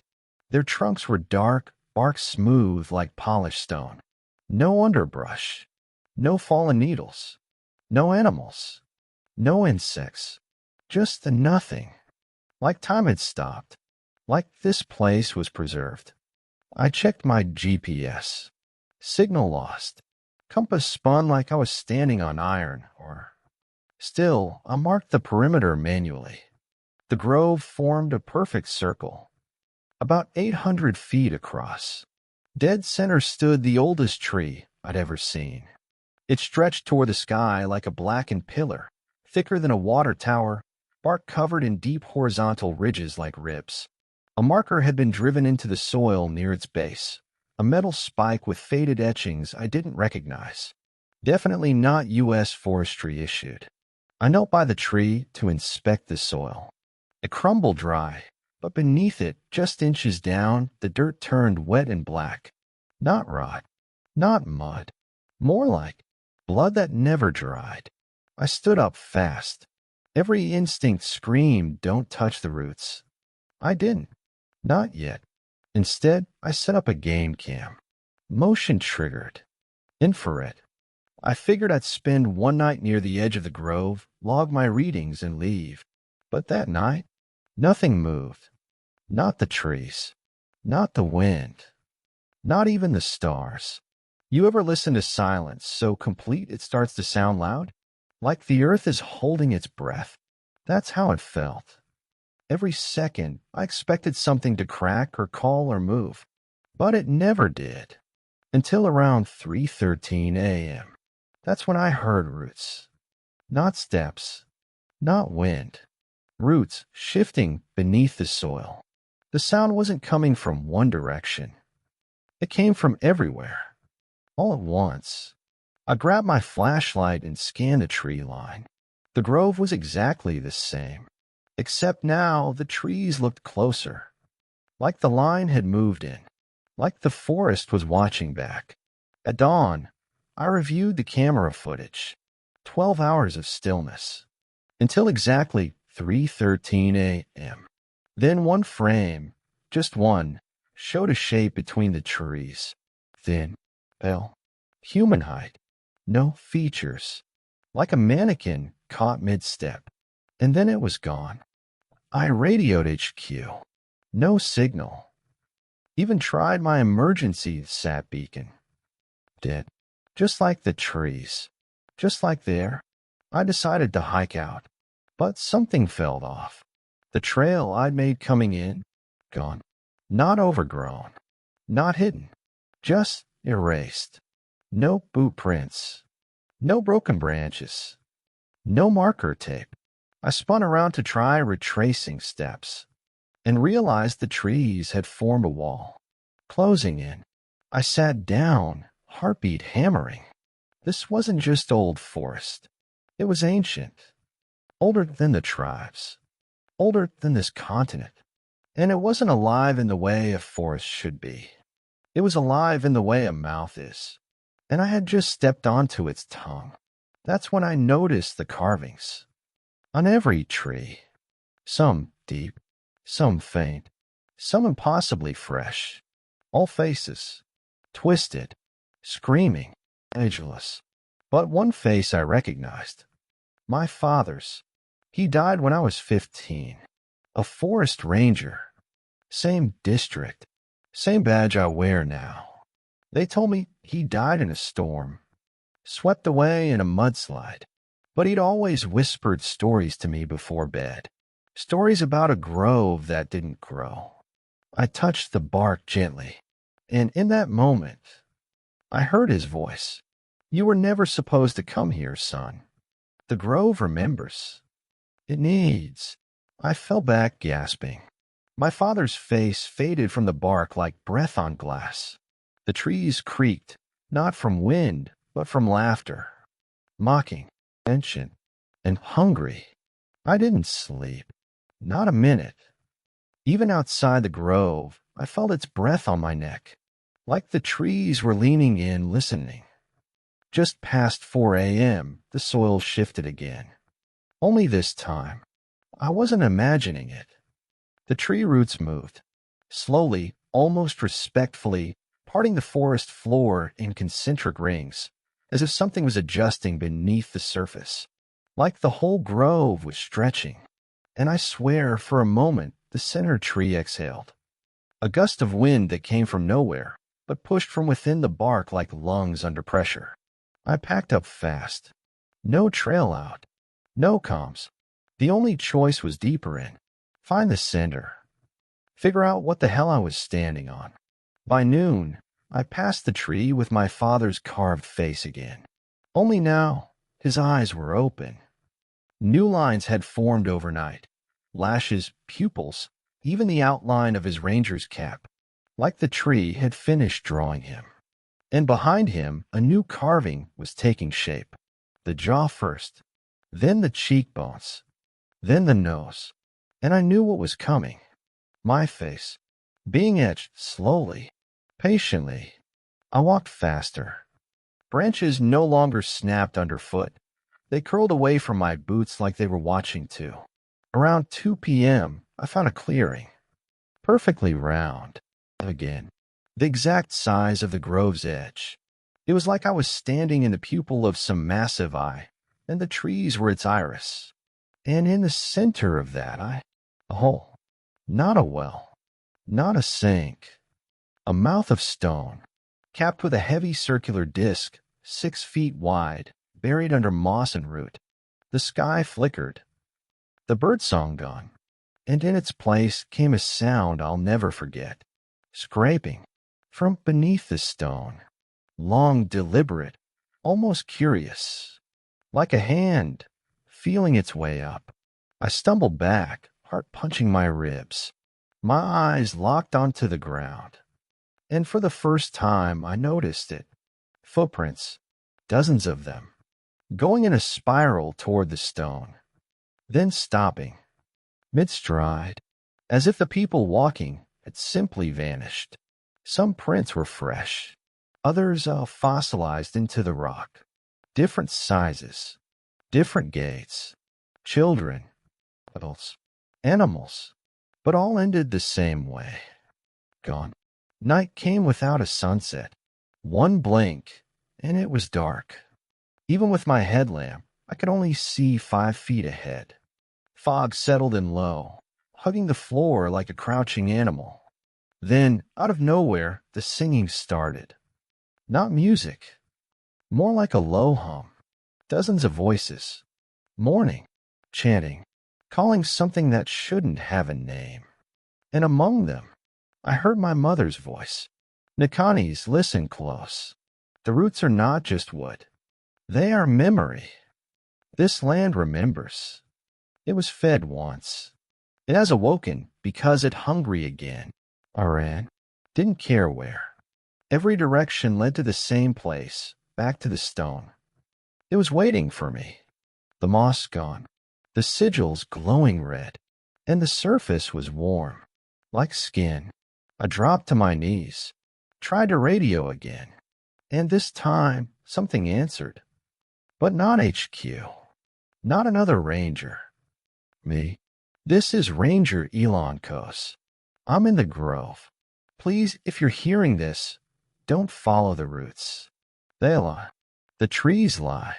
The face you see won't be your own for long. It was my voice, but from the past, or the future. And behind the recording, I could hear screaming and digging.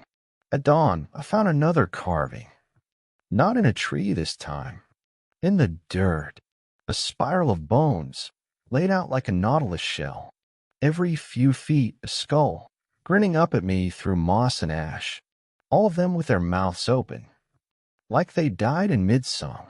A journal lay in the center, water damaged, charred at the edges, but readable. Belonged to someone named Elias Greystone, dated 1911. A tribal liaison turned park surveyor. His handwriting was shaky, but his last entry chilled me. We fed it our dead, but it was not enough. So we gave it the living. The forest took on the shape of mercy. It made a garden from grief. But we made a mistake. We fed it hope, and now it will never be satisfied again. That's when I understood.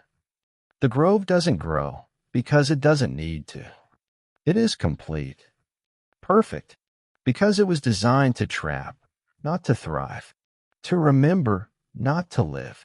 And now that I had heard its hum and seen its heart, it would not let me forget. I tried to burn the journal, but it wouldn't catch. Even soaked in fuel, the pages refused to light, like the story itself couldn't be destroyed. That night, I dreamt of roots, wrapping around my chest, slipping between my ribs, whispering lullabies in my father's voice. And when I woke up, I wasn't in my tent. I was in a shallow pit, half covered in dirt, mouth full of soil. The trees watched. No wind, no sound, just the pulse of the earth beneath me. A warning, or a promise, or maybe both. I didn't climb out of that pit. The roots let me go. They pulled back like hands unclenching a fist. It was a message. We're not finished with you yet. My pack was gone. Only thing left was the small field knife strapped to my ankle. No food, no water. And the clearing had changed. The grove was bigger now. Where I once stood near the edge, I could see nothing but trees in all directions, black ancientite, like a lung that had expanded while I slept. And in the center, that stone disk still waited. Except now the moss was gone completely, and carved around its rim were names. Hundreds. in dozens of languages, some modern, most extinct, but one name stood out, Elon Kos, my own. I stumbled back, no longer afraid. Now I was angry. I screamed at the trees. What do you want from me? Nothing answered. Only the sound of roots cracking below my feet, like something shifting, anticipating. So I did the unthinkable. I started digging. With my hands. With my knife. Whatever was buried under that disc had put its mark on my life. I needed to see it, understand it, or destroy it. It didn't take long. The earth was loose, like it wanted to be removed, like it had been dug before. A few inches down, I hit bone. Not a single skeleton. A layer of bones, interlocked like puzzle pieces. Some human, some clearly not. One was the size of a bear's skull, but with no eye sockets. Another had too many teeth, long, needle-like, curling inward like a trap. They were arranged in a pattern, a spiral, always spirals, and in the middle of that spiral, a hole, about a foot wide. No light, no end, just void. I lowered my head and listened. I wish I hadn't, because I heard children laughing, soft, distant, then a woman crying, then my own voice, screaming, not words, just pain, from somewhere far below. I stepped back, heart pounding. Suddenly the wind shifted. Not a breeze, a full blast of air from inside the hole, like something had exhaled up, and with it came the stench of iron, rut, and honey, sweet and foul all at once. Then came the vision. Not a dream, not a memory, a transmission, injected straight into my skull. I saw a village, hundreds of years ago, people starving, crops dead, children with ribs like piano keys, and one man, a shaman, standing alone in the clearing that would one day be the grove. He knelt, cut open his hand, and whispered in a tongue I didn't understand. The trees around him grew instantly, towering, twisting. Fruit burst from their branches. Game returned to the forest. The people were saved, but every month they brought offerings. Goats, dogs, then people, one by one, buried under the tree in the cinder, until the stone was sealed, until the whisper stopped. The bargain was struck, and it had never been broken. Until now, because I had opened the seal, I'd heard its breath, and worse, it had heard mine. When the vision faded, I was on the ground, fingers bleeding, nails cracked from digging. The spiral of bones was rearranged, now forming one word. Stay. I ran, blind, bleeding, but no matter where I went, I came back to that same damn clearing. Again and again. The forest had looped me in. By the sixth loop, I gave up, sat beside the stone, waited. Eventually, the ground began to pulse, like a heartbeat, slow, heavy, and then I heard the first voice. Elon. It was my mother, then my father, then my sister. You were supposed to stay with us. You were meant to feed it.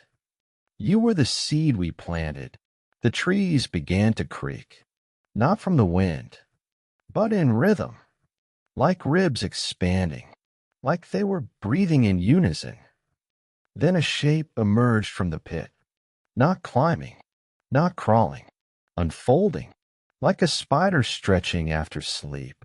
It was tall, slender, crowned in antlers made of roots. Its face was not a face. It was a void, a smooth oval where features should be. But inside it I saw flashes, faces, moments, my life, as if it had been watching me since birth, feeding slowly, from memories. I stood, and it raised its arm, pointed at my chest, and I felt it. something under my skin writhing, something planted long ago. I dropped to my knees, clawed at my shirt. Beneath my ribs, just under the sternum, a small hard lump. Not a tumor, not a scar, a seed. And it had begun to sprout. In my final moment of clarity, I made a decision. I shoved the knife into my chest, pulled the seed free. It wriggled in my palm, veined with tiny roots.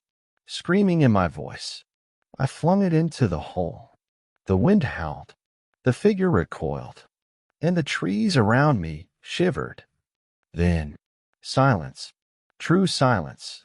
No heartbeat, no whispers, no singing. The roots curled back, the hands disappeared, and for the first time in days, the sun rose properly. Golden, clean, warm. I collapsed, not asleep, not unconscious, just empty, like something had finally left me, something I'd been carrying my whole life. I woke up beside the stone disk, but the clearing was gone, replaced by a different forest. The trees were younger, the air was cleaner, and the light warm, almost golden. Voices echoed nearby, not whispers, not chants, laughter, children playing, feet pounding through leaves, dogs barking. Was I dead? Had the grove let me go? I stumbled toward the sound, and what I saw nearly brought me to my knees.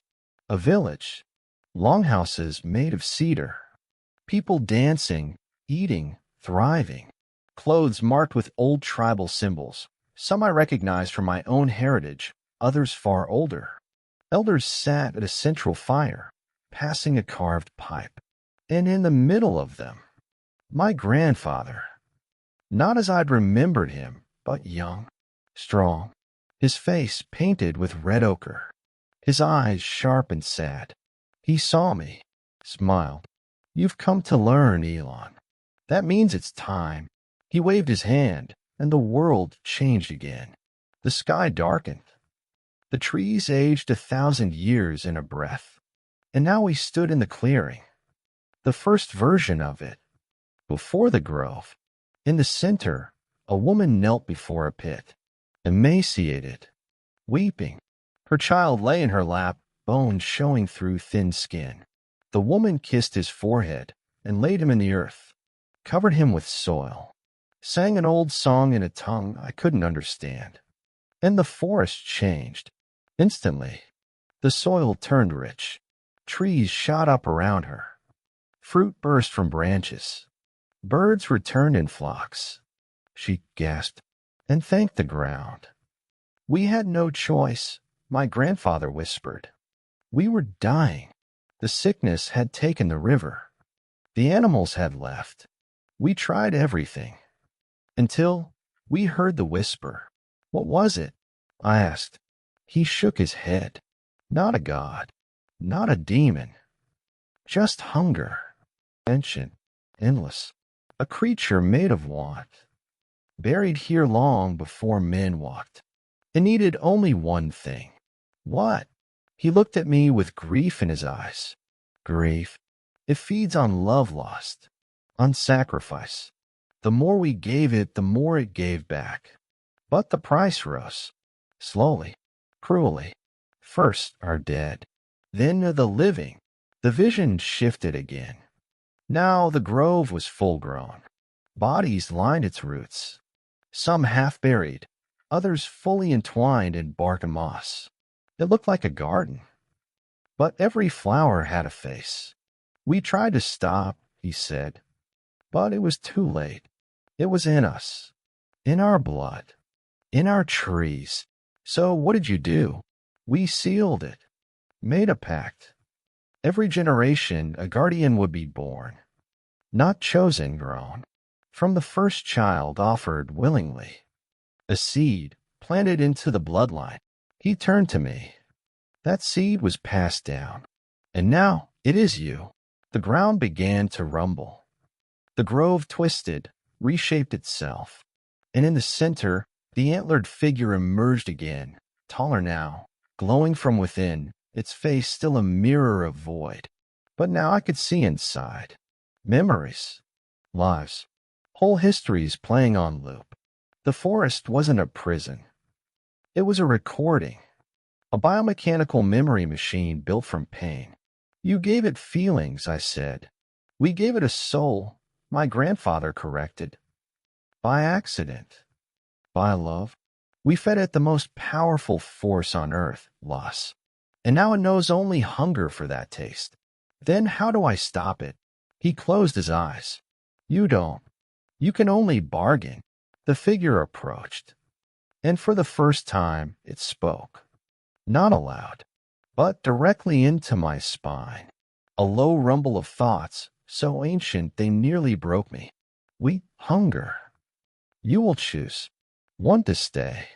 One to leave. Feed us. Or become us. And with that, I understood. The grove was dying. I had denied it the seed, carved it from my chest. It was angry, starving, but willing to deal. I saw a vision of a nearby ranger. Amanda, the new recruit. Smart. She had a newborn at home. Her first son. She'd radio me before the signal died. I thought she'd been spared. But now, I saw her walking toward the grove, drawn, sleepwalking through the trees. Choose her, the voice said. Give her. You may leave. No. Then you stay. And she will take your place. You are linked. One must root. One must run. I screamed in defiance. But my body began to sink. Roots pulled at my feet. Soil crept up my ankles. The bargain was being enforced. And then Amanda's voice broke through the trees. Ranger Coase, you out here. HQ's been trying to reach you for days. She was real. So close. One more step and she'd be in the clearing. In its domain. I had seconds. I looked down at the roots around my legs. They'd stopped moving. Waiting. The forest was giving me a final choice. Her or me. So I made it. I raised both arms and whispered one word. Me. The roots responded. They surged up my legs, wrapped around my ribs, pierced my back. But there was no pain, only warmth. Like sap, like home. I looked up one last time and saw Amanda freeze at the tree line. The grove had let her go. And then everything turned green. I became the soil, the memory, the sacrifice. I became the bargain. Somewhere distant and hollow, I heard my grandfather's voice. You did what we could not. You gave yourself freely. Now the hunger will sleep. For a time, then silence. A long, sacred silence. The kind that only comes when the land is satisfied. 3 months later, I was listed as missing, presumed dead. They found my camp, my journal, even my bloody knife. But not me. Not my body. Not even a boot print. Just an empty clearing where the signal had last pinged. Amanda was the last one to see me. She told them I had radioed her with coordinates, but I hadn't. She says she woke up walking toward the clearing like something had called her. But she never crossed in. Something made her stop. When the search party arrived, the grove was gone. The trees? Flattened. The stone disc? Shattered like old pottery. The roots? Burnt to ash. Only a single sapling remained in the center. Fresh, green, still damp with morning dew. They thought it was a lightning strike, a freak fire, a natural reset. They had no idea. But Amanda, she felt something. Still does. Sometimes she hears whispers when passing near the spot. Sometimes her baby cries in his sleep when they drive by the edge of the old forest. Sometimes her dreams are full of roots, twisting through the walls, wrapping around her ankles, pulling her down. But she doesn't go back. None of them do. The site was reclassified. Environmental anomaly. Access restricted. The forest was renamed. Not officially, but by word of mouth. Locals now call it Coe's Field. Every spring, the sapling grows taller, faster than it should. Its bark, black as coal. Its leaves, dark green with red veins. Birds avoid it. Animals circle it like prey. And last week, a child went missing, last seen playing near the field. When they found his footprints, they led right to the sapling and stopped.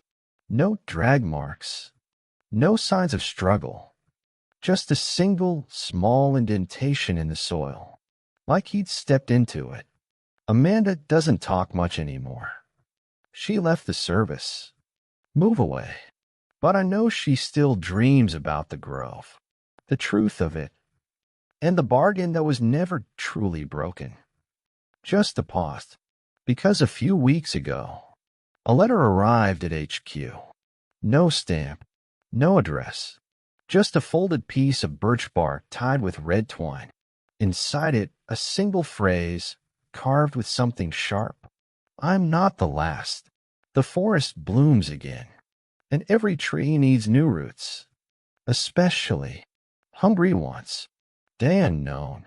I can still feel the wind in my branches, but I no longer breathe air. I breathe memory.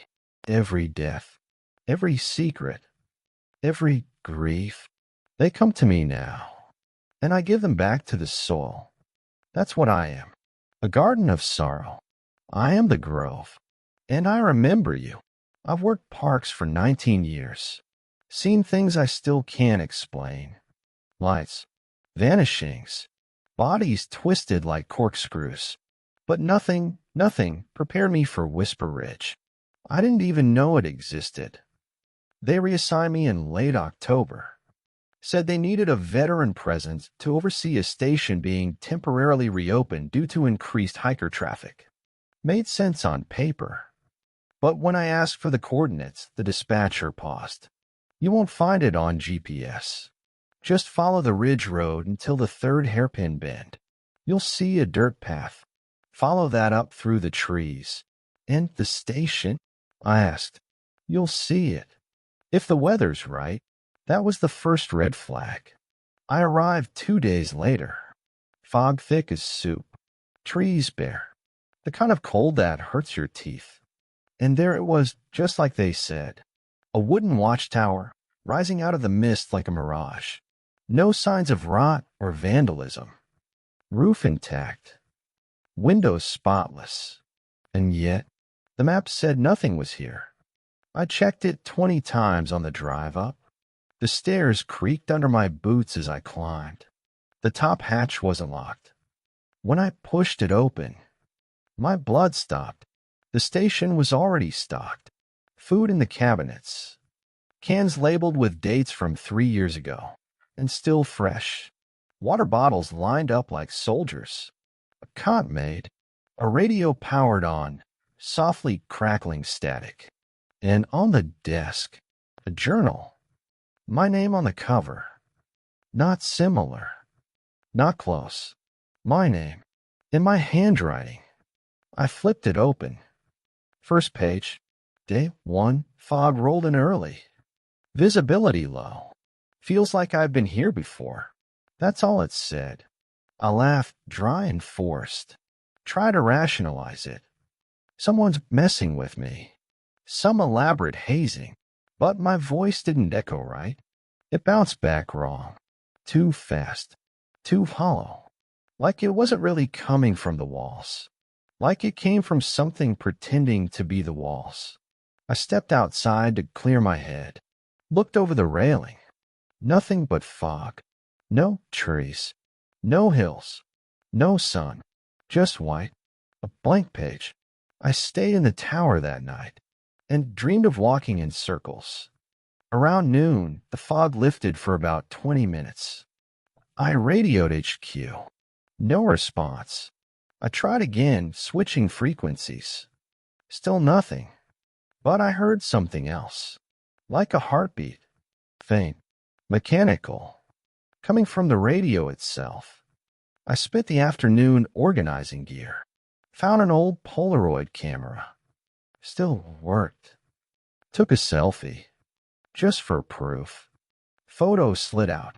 I waved it dry. Looked at it. And nearly dropped it. In the photo, I wasn't alone. Someone stood behind me. Tall. Blurry. Wearing my uniform. But their face. It looked like melted wax. Like someone had tried to rebuild me from memory. I didn't sleep that night. I kept the hatch locked. Fog all day. No break. At 2:12 p.m., a hiker came to the base of the tower. Young woman. Shaking. Tears in her eyes. She said she'd been walking for hours, but her watch showed only 10 minutes had passed. Then she said, "You helped me before." "What?" "Yesterday. You gave me water. Told me the path down was east. I just got here 2 days ago." No, it was you. Same face. Same voice. "I remember your scar." She pointed to the exact place on my chin. I got in it fencing with my brother when I was 12. I gave her a granola bar. Calmed her down. Walked her halfway to the bend and pointed her down the trail. She kept glancing back at me like she didn't trust me anymore. I don't blame her. I wasn't sure I trusted me either. That night, the fog pulsed. I know how insane that sounds, but I watched it from the tower window. It moved in beats, like a living thing, like it was breathing. And just before I fell asleep, I heard it whisper through the window. "Don't look in the mirror." I didn't remember having a mirror. But I woke up, and one was hanging on the wall. Day 4. I didn't sleep. The mirror was still there. Oval frame. Brass. Tarnished. Nothing about it matched the cabin's hardware. And yet it hung from the wall like it had always been part of the place. I covered it with a towel. Didn't care what the whisper said. I wasn't about to test it. Around noon, I took another look at the trail. Still no visibility. Still no sound of birds.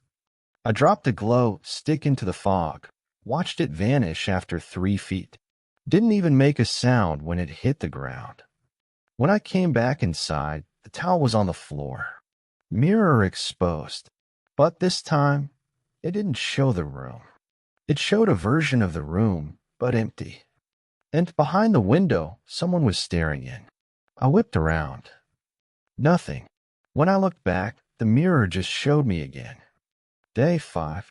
I decided to check the logs. The station's file cabinet had 3 drawers full of documents, some over 50 years old. But in the back of the lowest drawer, tucked behind a rusted tin box, I found a cassette tape. Labeled J. Connors, April 1976. Plugged it into the old desk player. The audio was degraded, but I could make out the voice. Man Midwest accent. Calm. Until he wasn't. Weather still hasn't lifted. Saw a figure last night pacing the perimeter. Looked like me.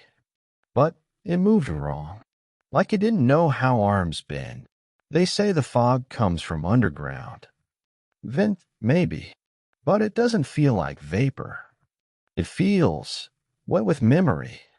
Like it clings to things it shouldn't know. If you find this tape and you're in the tower, listen to me. Don't trust anything that sounds like you. I paused the tape. Rewound it. There was more. A segment buried in static. Barely audible. I turned the volume to max. That's when I heard it. My own voice. Day 5. Weather not lifting. Found tape. I sound scared. Not sure how old it is. Not sure how old I am anymore. I'm starting to forget. I hit stop. Nearly threw the damn thing out the window. But something told me to keep it. I slid it back into the tin box. Day 6. At 3:17 a.m., I woke up to my voice on the radio, speaking clearly, calmly, but I wasn't touching the mic. This is Station Echo. Weather holding. Visibility 0. I repeat, 0. They're watching again tonight. I stumbled out of bed, grabbed the receiver. Who is this? Identify yourself. Silence. Then static. Then the same voice, just quieter now. It's me. It's you. Just further down the spiral. I unplugged the radio. Didn't stop it. I wrapped it in a blanket, shoved it in the supply locker, and braced the door shut. It still hummed. Day 7. The girl from earlier came back, but something was off. Her clothes were torn, face scratched. She stood at the base of the tower, looking up. Didn't say a word. When I called to her, she smiled. What? Too wide. Can I come in now? No. You let me in before. Not this time. Her smile dropped. Eyes turned cold. That's not what you said last week. She walked away, back into the fog. But the way she moved, it wasn't like a person. More like a film played backward. Day, I snapped. Started tearing through the cabin. Ripped open floorboards. Smashed drawers. I knew there was something here, and I found it behind the heater vent. Another journal. Same handwriting. My name on the spine. This one was thicker. Weathered. Over 100 pages. All entries from me. But I hadn't written them. Not yet. Day 19. I see more of them now. Versions of myself. Some kind. Some curious. One tried to choke me while I slept. Day 25. I spoke to the mirror. It spoke back. We argued. Day 37. I'm part of the fog now. I understand its rules, but it doesn't understand me. That's my advantage. Day 42. If you find this, remember, the loop resets every 49 days. You have until then to find the original version. The one that started all of this. He's still here, hidden, waiting. That was the last entry. The page after that was torn out, burned around the edges. I read it all, sat on the cot, shaking. This wasn't just a weird assignment. It was a trap, test, a loop, and I was just another echo bouncing around in a canyon full of copies. That night, the mirror uncovered itself again. This time, I didn't look away. I stepped in front of it, and in it I saw me. Same face, same scar, but a look of sadness in his eyes. And behind his reflection was a noose hanging from the ceiling. When I turned around, there was nothing there. Yet I swear I felt rope burn on the back of my neck. Day 9. I no longer know if I'm the first version or the last. I tried leaving again this morning. Tied a rope to the railing, lowered myself into the fog. I figured if I stayed physically connected, I wouldn't lose the path. 30 feet down, the rope went slack. No tension, no pull. I should have hit the ground, but I just floated. Then I heard it again. My own voice. You're too late. You always are. It came from inside my head. I panicked, pulled myself back up. When I reached the hatch, it was already open, and the room inside was different. The cot was in the wrong corner. The mirror was shattered. The journal was missing. And on the desk, a Polaroid photo of me, sleeping, taken from above. That's when I noticed something new. A second mirror. On the ceiling. Day 10. I haven't eaten. The food tastes like ash. Even the water's gone metallic. I tried burning the mirror. Wouldn't catch. Tried breaking it.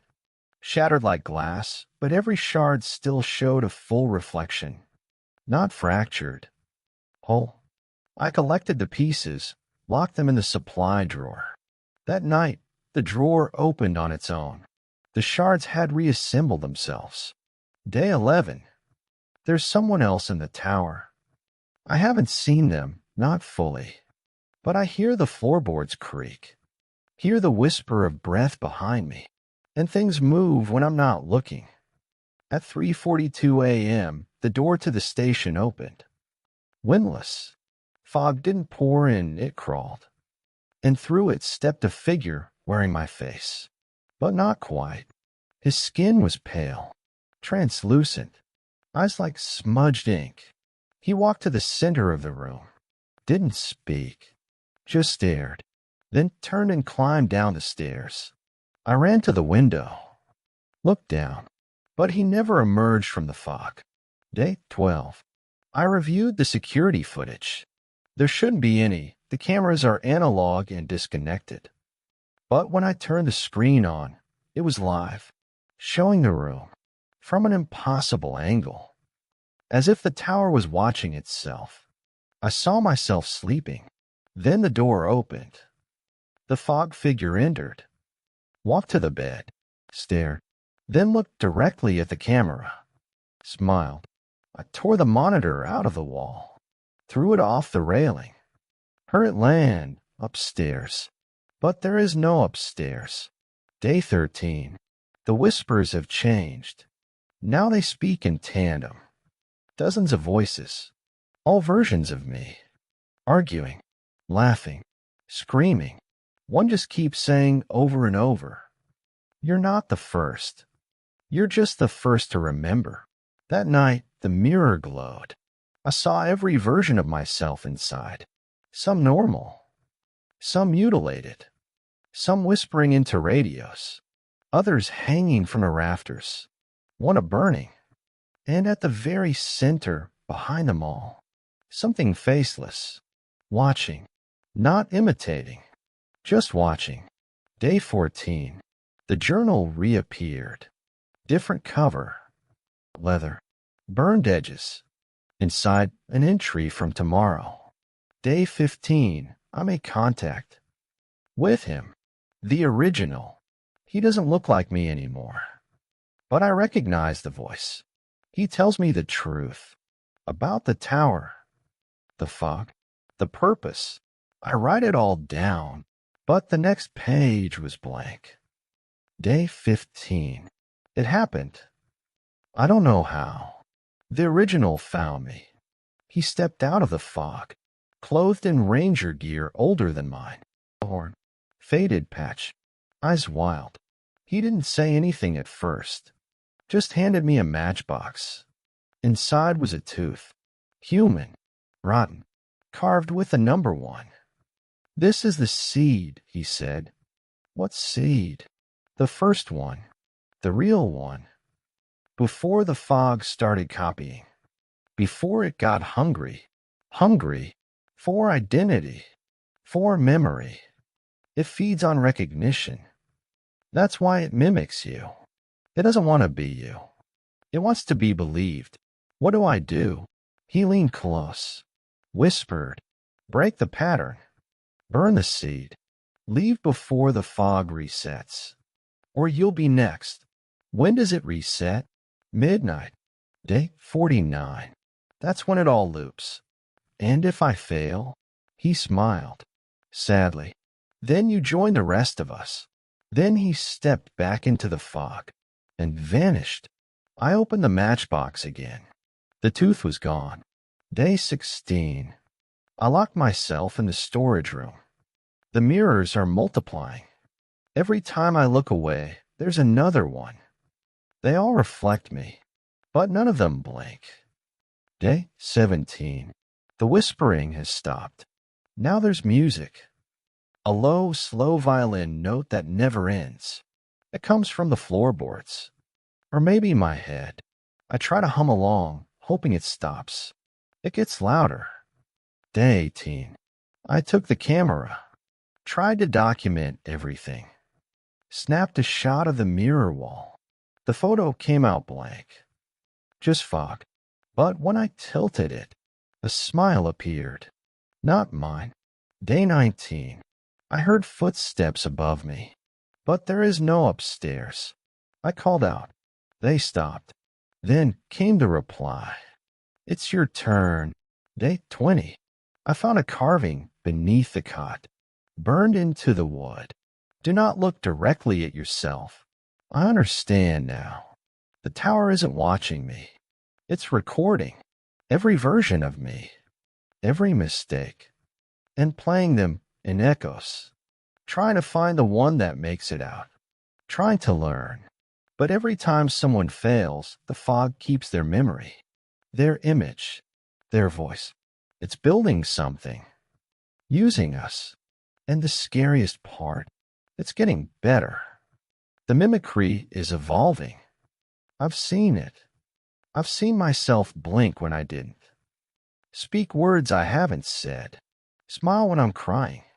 The fog watches. The tower remembers. And I'm just another ghost it's learning to perfect.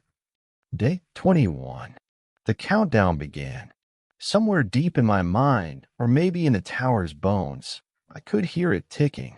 49 days. That was the limit. The loop would close, and I'd either escape or become part of the fog forever. I didn't sleep. Couldn't. Every time I shut my eyes, I'd wake up to find something changed. Furniture swapped. Calendar pages missing. One time, I opened my eyes and the sky was red. Not sunset. Blood red. Day 22. I found something behind the filing cabinet. An old wooden board loose like a hatch. I pried it up, expecting rodents or mold. But what I found was a stairwell leading down. That made no sense. I was already on the base floor. The tower had no basement. And yet, the stairs descended, lit by a faint greenish glow. I know what you're thinking. I should have run, should have sealed it and never looked back. But the tower wanted me to find it. I descended, step by step. The deeper I went, the colder it got. The air felt wet, like I was breathing through gauze, and the walls were lined with mirrors.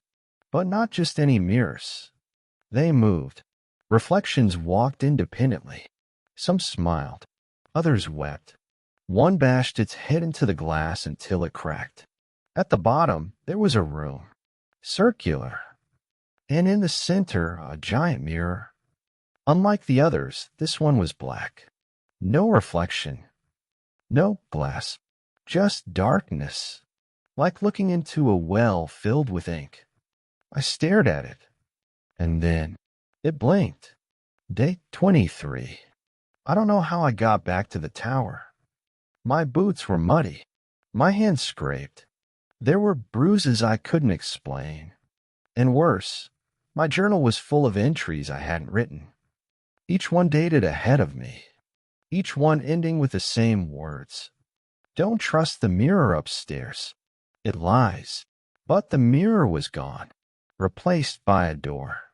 A thin, polished door with no handle. Just a keyhole. And carved above it. Do you remember the first time? Day 24. The radio turned on by itself. A child's voice this time. Knock, knock.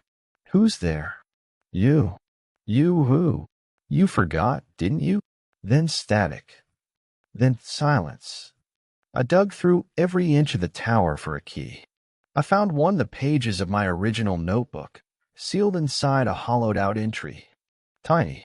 Rusted. I put it in the lock. Turned. The door didn't open. The tower did. The floor cracked. Walls shifted. And from behind the mirror shards they came. Every version of me. Dozens. Some sick. Some furious. Some skeletal. One was burned so badly I couldn't see his eyes. They encircled me, each one muttering the same phrase. You were the one. You were supposed to end it. Day 25. I haven't written since. I couldn't. The tower keeps resetting the ink in my pens, the paper in my books. Even the numbers on my watch change. I no longer know if it's morning or night. Outside, the fog is thicker than ever. It whispers now, not in words, but feelings. Regret, terror, hunger. Day 26. I made a decision. I returned to the mirror chamber, to the black mirror. And this time, I stepped through. I thought I'd fall, but I didn't. Instead, I stood in a mirror tower, an exact replica but inverted. Walls where the floor should be, ceiling made of dirt, gravity skewed, and in the center a man, alone, writing furiously in a journal made of skin. He looked up. It was me, but older, decomposing, one eye sewn shut. He spoke. Welcome home. What is this? This is the source. Of what? The truth.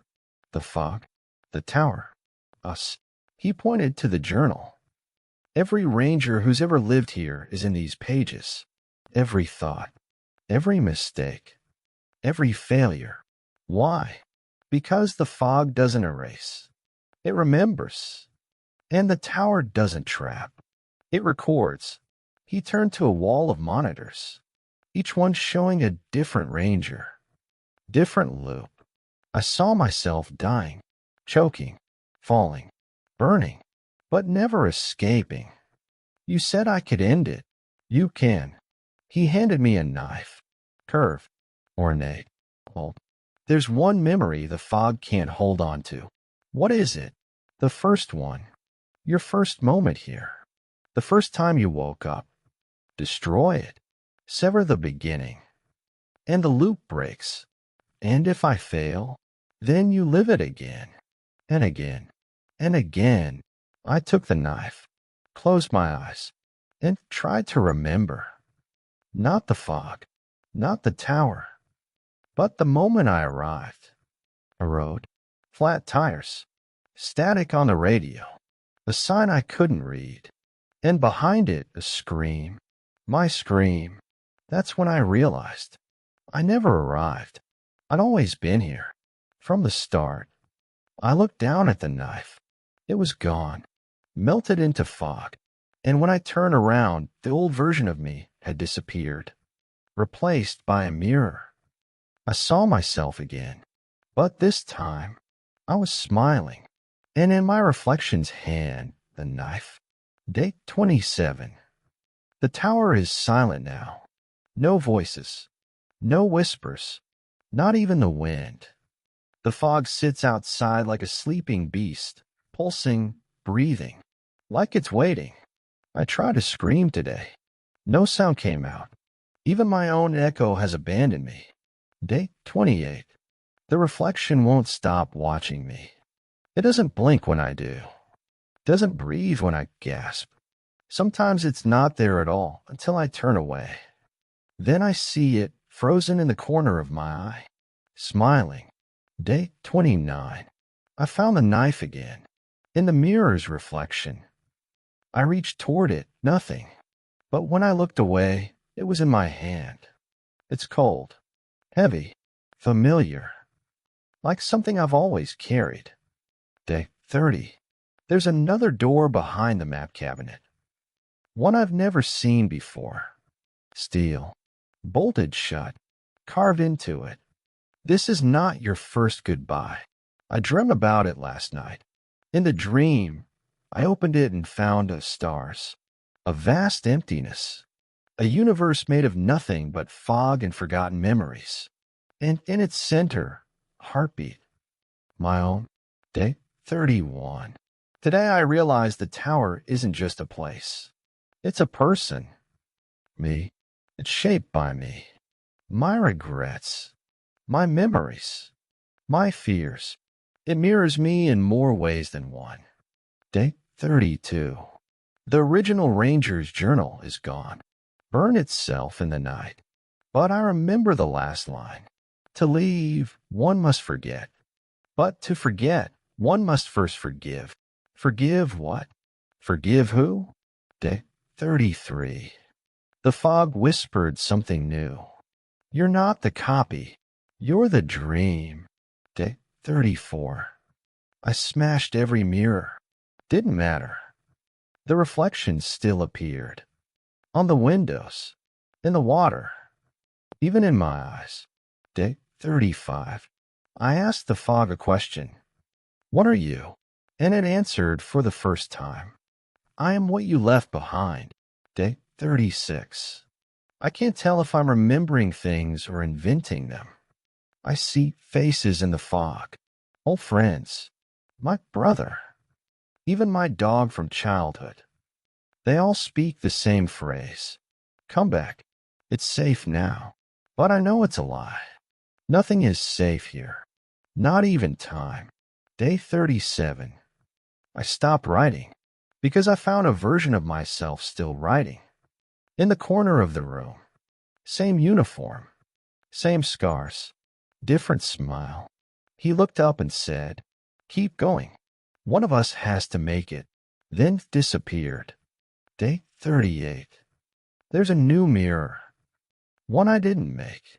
Oval. Polished. Set into the tower wall like a birthmark. When I look into it, I see a child. Not me, but familiar. He's crying. Alone. Surrounded by fog. And I realize that's the first memory. Day 39. I tried cutting the mirror. Didn't work. So I whispered to it, "I forgive you." And the child stopped crying. Then the mirror shattered on its own. Day 40. Something changed. The fog pulled back. Just a little. For the first time, I saw the path. The real one. Covered in pine needles and ash. Leading downward. Away. Toward something like freedom. Day 41. I didn't take it. Not yet. Because I saw another me standing at the trail's edge. Bleeding. Smiling. Holding the knife. "You'll be back," he said. Why? Because no one leaves the tower. They just leave versions of themselves behind. Day 42. I followed the path anyway. But the farther I walked, the more I felt unreal. Like my bones were fading. Like I was being erased. Then I heard the tower, calling me back. Day 43. I woke up in the tower again. No memory of how I returned. Only a single phrase carved into the wood beside my bed. 6 days left. Day 44. The radios are gone. All of them. Just static now. Even the emergency one, the one bolted into the wall. Its speaker sizzled until it melted. No more help coming. Day 45. I no longer need to eat. I feel hollow, but it doesn't hurt. I don't bleed when I cut myself. And my breath no longer fogs the window. I'm becoming part of this place, like all the others. Day 46. I remember now. The first time I came here, I wasn't alone. There was another ranger. Friendly. He told me the tower was cursed. Said it took pieces of you every day until nothing was left but reflection. I laughed. He didn't. He hung himself on day 49. His name was Ranger Talbot. Same name I now wear on my badge. Day 47. I sat with the fog today. Didn't run. Didn't hide. Just sat and listened. And I heard everything. All the other versions of me screaming for release. Begging for silence. Wishing they could forget. But I stayed calm. Because I knew. I had one more day. Day 48. The mirror spoke. Not with sound. With feeling. It showed me a door. Not in the tower, but inside myself. Locked for years. And I opened it.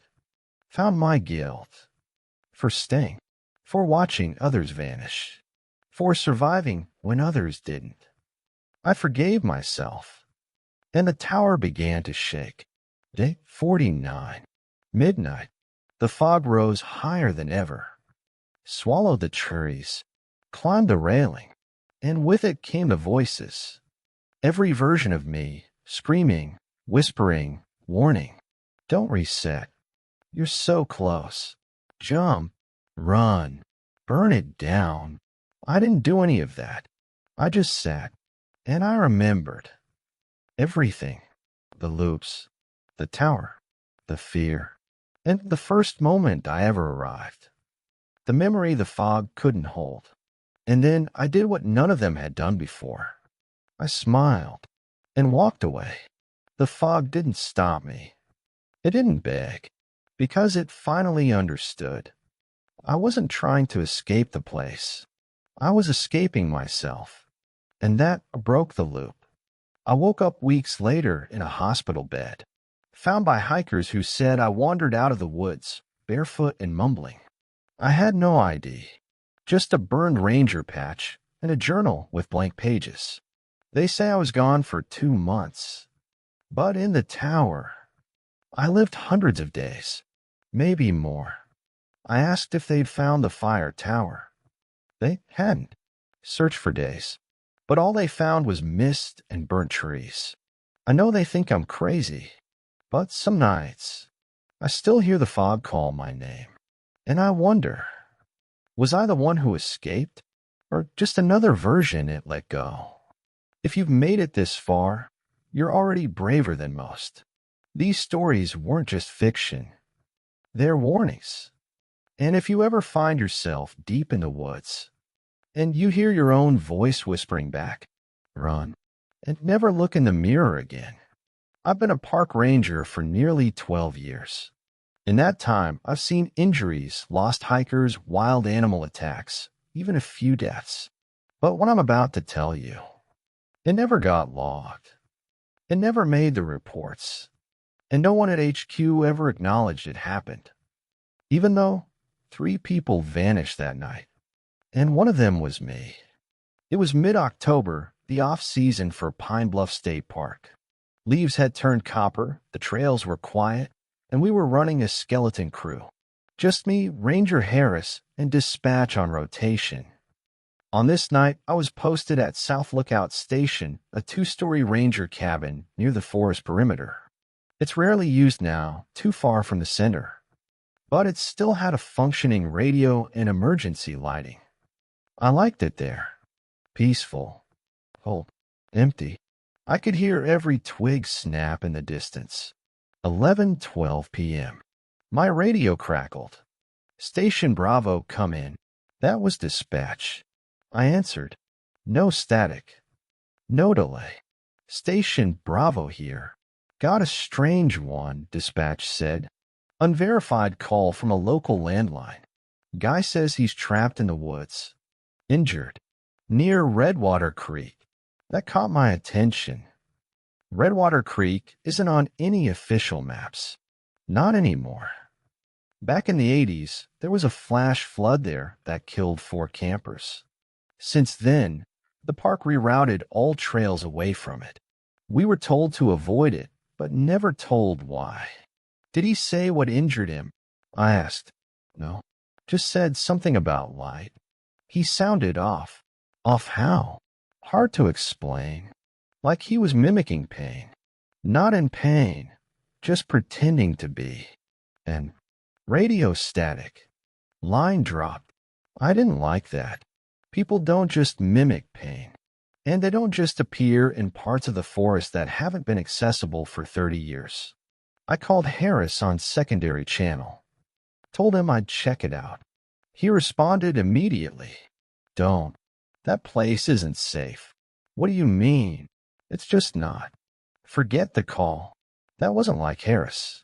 He was a by-the-book guy. Polished boots, perfect logs, never missed a detail. For him to brush off a distress call, I should have listened. But I didn't. I strapped on my gear, flashlight, sidearm, med pack, field radio, and made my way east toward Redwater Creek.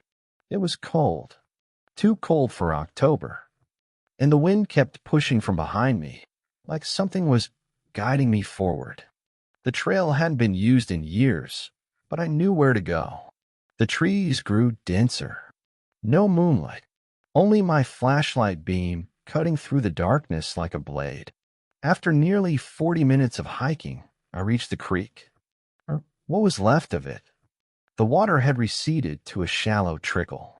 Stones jutted out like bones. The trees leaned inward unnaturally, forming a kind of tunnel. And then I saw it. A figure, kneeling near the water. I clicked my flashlight toward it. Sir, are you injured? I called. No response. I moved closer. My boots crunched leaves, loud in the silence. Still no movement. As I got within 20 feet, I raised the beam to the figure's face. But there wasn't one. No face. Just smooth skin. Like someone had erased his features. I stepped back, hard hammering. And then the figure twitched. Not turned. Not stood. Twitched. Like a glitch in a screen. It jolted up and charged me. I drew my sidearm, yelling for it to stop. It didn't. But before I could fire, it vanished. Gone. Mid-sprint. No sound. No wind. Nothing. The woods went deathly quiet. And that's when my radio buzzed. Station Bravo, do you copy? It was dispatch. We just got a second call. Same voice. Same location. Impossible, I whispered. He's gone. Who's gone? The guy. The one who called. No one called, Ranger. I stopped cold. What do you mean? We don't have a record of any incoming call tonight. Nothing on the system. You radioed us, remember? No. You called me. Negative. We received no outgoing transmission since 2000 hours. But, are you okay out there? I didn't answer. Because in that moment, I heard something behind me. The sound of running water. Fast. Violent. Crashing. But when I turned, the creek was still a trickle. And yet, the roar of a flood filled my ears. And then, screaming. Not just one voice. Dozens. Men, women, children, all howling at once. Somewhere in the trees. In the roots. In me. I ran. I don't know how long or how far. Just that by the time I stopped, I was somewhere I didn't recognize. And my radio was melting. The plastic warped. The antenna snapped. No signal. I tried my phone. No bars. Worse, the clock was frozen. 11:12 p.m. Same minute the call came in. And it hadn't moved. Then I heard a new sound. Dripping. From above. I tilted my flashlight up. And there, hanging from the trees, 3 Ranger uniforms. Empty. Swaying in the wind. One of them had a name tag. Mine. I stepped back, horrified. And that's when I saw the second thing. Footprints. Dozens. In a circle around me. Like I'd been standing in that spot for hours. Maybe days. Then the forest whispered. Not through the trees, but from inside my own head. We never called for backup. We just wanted you to see. Now you're part of the silence. I passed out. When I came to, it was dawn. I was lying in the exact same spot near the South Lookout Station. No signs of the uniforms. No signs of Redwater Creek. No signs of anything. I radioed dispatch again. They responded immediately. You haven't checked in for 2 days. We were about to report you missing. I told them everything. The call. The man. The creek. They said none of it was logged. No transmissions. No distress reports. And get this, there is no Harris on staff. Never was. I checked the roster myself. His name didn't exist. I know what I experienced. I know it happened. But every record says otherwise. That night, erased. That part of the forest, no longer on satellite maps. Even though I walked it. Even though I bled in it. They want to believe I hallucinated. Then I lost time. Got turned around in the woods. But you don't hallucinate your own name tag hanging from a tree. You don't imagine your radio melting in your hand. No, something was out there. And whatever it was, it didn't want help. It wanted witnesses. I didn't go home after that night. I couldn't. For the first time in 12 years, I was afraid to leave the forest, not because of what was out there, but because of what might follow me back. I requested to stay another few nights at South Lookout Station. Told dispatch I wanted to investigate trail conditions after the storm. They approved it. No questions asked. Because officially, there hadn't been a storm. Officially, I never left the cabin. The first morning back, I took a walk near the perimeter where Redwater Creek should have been. But the landscape had changed. Where there was once an overgrown path and flood-eroded rocks, now stood something new. A trail. Straight, narrow, paved in red gravel. It hadn't been there yesterday, and it wasn't on any map. No name, no markers, but my boots crunched on it like it had always been there. I walked it for 10 minutes. The trees grew dense, too dense. The branches leaned in over the trail like they were trying to keep me on it. That's when I realized there were no sounds, no birds, no wind, no bugs, just the gravel beneath my feet and the hum of something deep underground.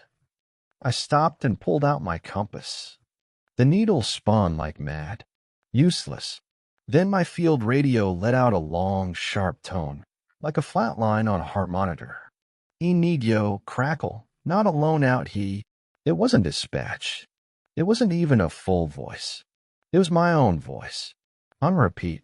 But I hadn't said those words.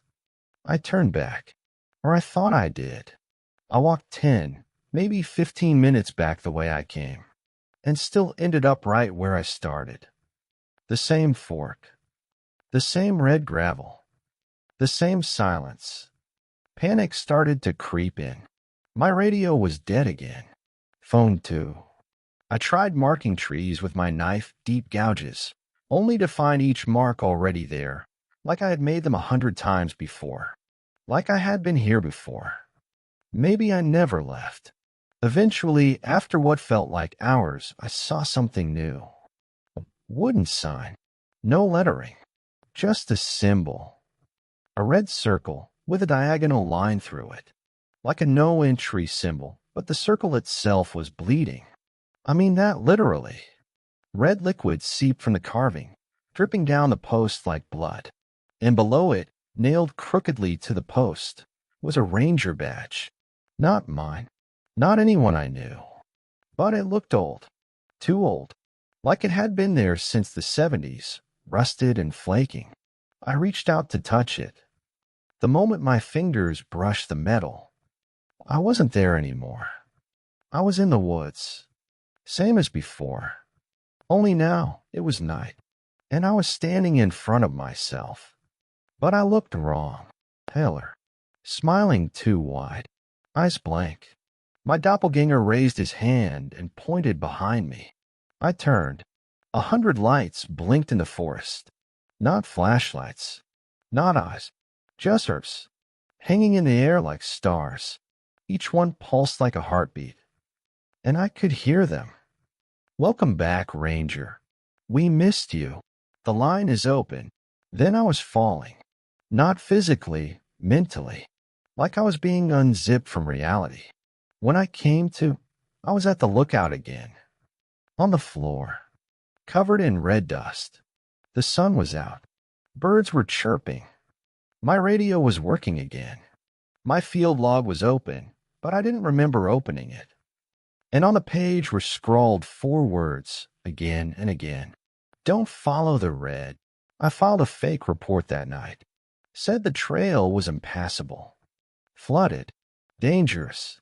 But I knew no one would go check. Because officially, it didn't exist. Unofficially, I wasn't the first ranger to find it. And I sure as hell wouldn't be the last. Because the red trail only appears for people it remembers. People who answer the call.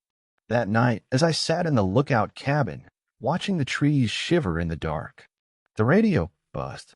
Static at first. Then a voice. Not dispatch. Not mine. But I recognized it. Ranger Harris, it said. The guy who never existed. Still there, friend. The line's still open. We never called for backup, but you came anyway. The transmission ended. My power flickered. And outside, for a moment, I saw the red gravel glowing faintly beneath the trees. Waiting. Always waiting. There's a saying among old rangers. If the forest wants you to find something, you will. I never understood what that meant until the forest showed me the river. Not a map river. Not a seasonal stream. Not a tributary I missed in training. This one had no name. It didn't exist, not officially. But it ran black and cold behind a ridge no one ever patrolled. And I swear to God, it wasn't there the day before. It started with a call. This time, not over the radio, over the emergency landline in South Lookout. The thing hadn't rung in years. I was eating jerky, checking my flashlight batteries, when it blared like a siren. Roaring. Jumped. Picked it up. Static. Then, do you see the lights? Just a whisper.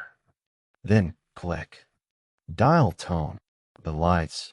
I grabbed my binoculars and climbed to the top lookout deck. And there they were. Far, far in the woods, maybe a mile off. 3 orbs. Pale. Floating just above the tree line. Flickering like fireflies, but pulsing in perfect rhythm. Not moving. Just watching. I stared for too long, and something in my stomach twisted. Like I wasn't seeing them. Like I was being seen through. I hiked toward them at first light. Didn't tell dispatch. Didn't write it in the log. Some things you just don't want on paper. Not because they aren't real, but because someone might believe you. The lights weren't there when I reached the ridge, but something else was. A river. White, black, slow-moving, still as glass, with trees bent over it like mourners at a wake. And the water, it didn't reflect anything. No sky, no sun, just darkness. I crouched by the edge, and something caught my eye. Footprints, boot prints, ranger issue, leading into the water. Not out. And beside them, a torn piece of dark green fabric. A name tag half soaked. M. Harris. The man who never existed. The one no one remembered. Suddenly the radio on my hip buzzed, full volume. But I hadn't brought the field radio. It was off. Still, it screamed. They're under it. Stop looking. Look in it. I didn't even realize I was moving until I was ankle deep in the water. It was ice cold. But the bottom wasn't mud. It was soft, like fabric. I knelt. I touched the water, and it pulled me in. Not violently, not like a current. It just let me sink. And I couldn't fight it, because I wasn't drowning. I was breathing. The world went dark. Not black, empty. I was somewhere else now. No sound, no water. Just a field of faces floating in the dark. Rangers, campers, children, eyes wide, mouths moving. No sound. Then, from the void, a voice. The forest keeps what it forgives. You came when no one called. Now you must remember for us. And then, light, blinding, white blue light. A figure rose from the water. Tall, inhumanly tall, draped in ranger gear that shimmered and twitched like static. Its face was a flickering TV screen. My face on the screen. Screaming. I kicked free, felt my lungs seize, and burst out of the river like I'd been held under for hours. Crawled to the shore. Vomited black water. And behind me, silence. No ripples. No figure. Just the river. Still and black, and a faint humming beneath it, like a whisper in reverse. I made it back to the cabin just after dark. Collapsed in the entryway, shivering. My gear was soaked. My boots were gone. And around my ankle, there was a tag, like something you'd see on a morgue body. It read, "Remember for U.S." I didn't sleep that night. The next morning, I found claw marks on the lookout door. 12 vertical slashes. Deep, measured, in groups of 3, like something had waited outside, counting. Later that day, I got a visitor, a young woman in civilian clothes. No ID, no name tag. She walked up the trail like she knew exactly where to go. Knocked once and said, "I'm here about the river." I didn't respond. She waited, then whispered, "You saw the lights, didn't you?" That's when I noticed her boots. Ranger issue, covered in red dust. I let her in. She didn't talk much, just handed me a small leather-bound book. No title. Inside were hundreds of entries, names, coordinates, dates, each with one note beside it. Saw the lights, and at the bottom of the last page, scribbled in familiar handwriting. They never called for backup. We just heard the silence too loud. I asked her what it meant. She just stared at me and said, "Don't go back to the river. It doesn't end there." Then she left. I never saw her again. But the lights, they still come, every few nights. Closer now, brighter. And sometimes, when I look at my reflection in a cabin window, I don't recognize the face staring back. It's not angry. It's not scared. It's just waiting, like it's seen everything I've seen. And now it's wondering why I haven't gone back. If the river haunted me, then what happened next broke me. It started with a call from dispatch. Unit 9, be advised, possible missing hiker reported on East Ridge Loop. Male, mid-30s, name, Dylan Kerr. Solo permit. Left yesterday morning. Failed to return by sunset. Last seen near mile marker 14. Simple enough. Lost hiker. Pretty common. But something about the name. It stuck with me, like deja vu wrapped in barbed wire. I loaded my pack, grabbed the radio, headed for the trail. 3 miles in, I found his boot print, fresh. Too fresh. No debris in them. No water settled inside. These were minutes old. He was close. I called out, "Dylan, Ranger Unit, are you out here?" Silence. Then, faintly, "Here." Off trail. I followed the sound. He was sitting on a stump, knees pulled to his chest, shaking. Clothes muddy. Backpack half shredded. But alive. "You're Dylan Kerr?" He nodded. "We've been looking for you." His eyes darted side to side. I didn't leave the trail. I swear. I turned around and the path was gone. Then it got dark and the forest. He paused. It changed. I didn't press. I've heard a lot of things in these woods. But he wasn't lying. I radioed dispatch. Subject located. Alive. Mild exposure. Bringing him down now. They responded instantly. Negative, Unit 9. Subject returned to the ranger station an hour ago. He's safe. I stared at the man in front of me. He heard it too. What the hell does that mean? I asked dispatch to repeat. Dylan Kerr walked into station 20 minutes ago. He's resting. Confirm your subject's identity. I looked at Dylan. He looked back. We both knew. Something was horribly wrong. We hiked back in silence. And when we reached the station, I froze. There he was. Another Dylan Kerr. Same clothes. Same face. Same cuts and bruises. He looked at us like we were the imposters. What is this? The Dylan I rescued dropped to his knees. Hands in his hair. I knew something was wrong. I wasn't supposed to come back. I quarantined them both in the first aid room. Called for backup. Of course, dispatch said they'd review protocol and get back to me. They never did. I spent the night outside their room, watching, waiting, listening. Sometime after midnight, I dozed off. When I woke up, one of them was gone. No exit signs. No camera footage. Nothing. Just one Dylan left, sitting calmly on the cot. smiling. It's simpler now, right? I asked him where the other one went. He just said, back to where we split. I filed the incident as a psych case. Left the name out.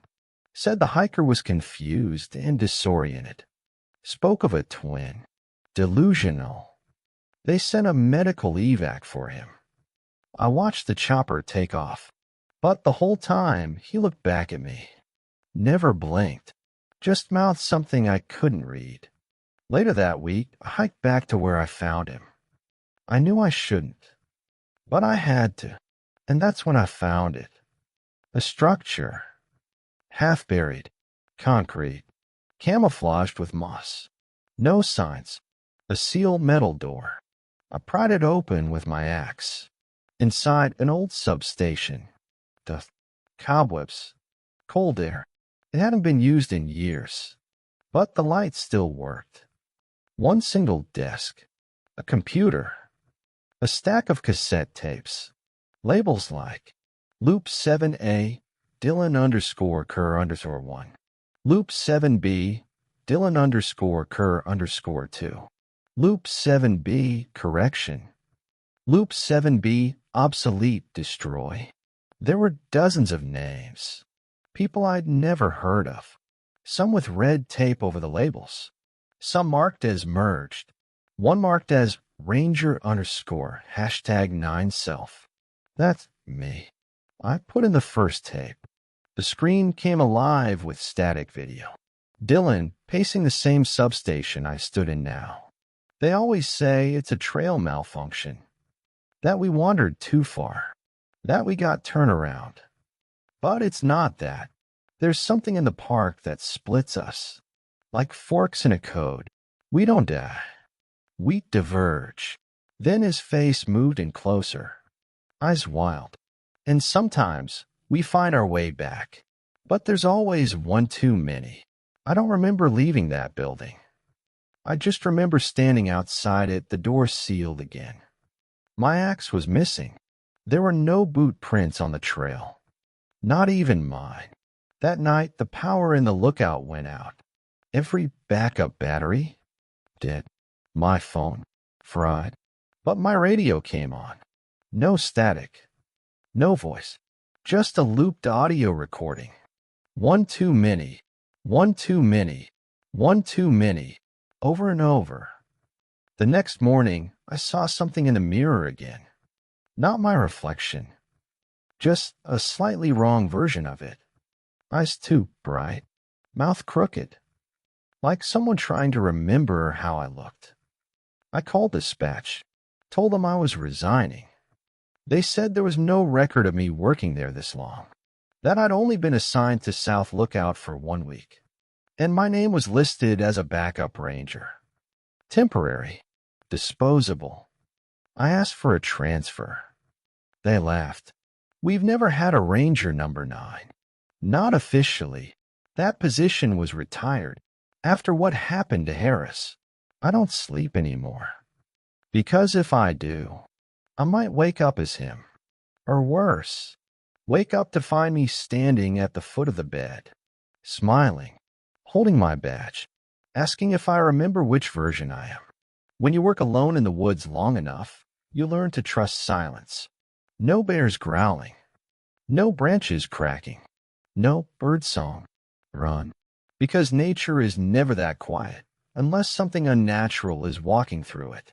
But what you do when the silence is on the radio, when you press the mic button and it doesn't click, when every channel is empty except one, where you can still hear your own voice, even when you're not speaking. It started with the emergency channel, Channel 16, reserved for serious threats, missing hikers, forest fires, injuries, fatalities. It had been quiet for years, until the morning it wasn't. I woke to the sound of my voice on air. Unit 9 responding. I see it. It's watching from the ridge. I repeat, we need backup. Please, anyone respond. My own words clear as day. But I hadn't said them. Not recently. And I never remembered that call going out. I scrambled out of bed, heart pounding, and grabbed the field recorder I kept on the desk. Rewound the static. Listen again. It was me. Same cadence. Same tone. Same exhaustion in my voice. Except there was fear in it I didn't recognize. Unit 9 to dispatch. I can't see the stars. They're gone. I think it knows I'm watching. God help me, it's smiling. Then silence. Except for a low, rhythmic breathing. Something not human. Something listening. I checked the logs. Nothing. No call had been recorded. No timestamp. It hadn't happened. Or it hadn't happened yet. Later that day, I went down to the base ranger station. I needed to talk to someone in person. Needed to see another face. But the station was empty. Phones were off the hook. Lights flickered like the building had a heartbeat. And there was a note taped to the main desk. One word. Return. I checked the logs. They were all blank. Every incident report. Every ranger assignment. Every shift record from the past 6 years. Wiped. Except one page.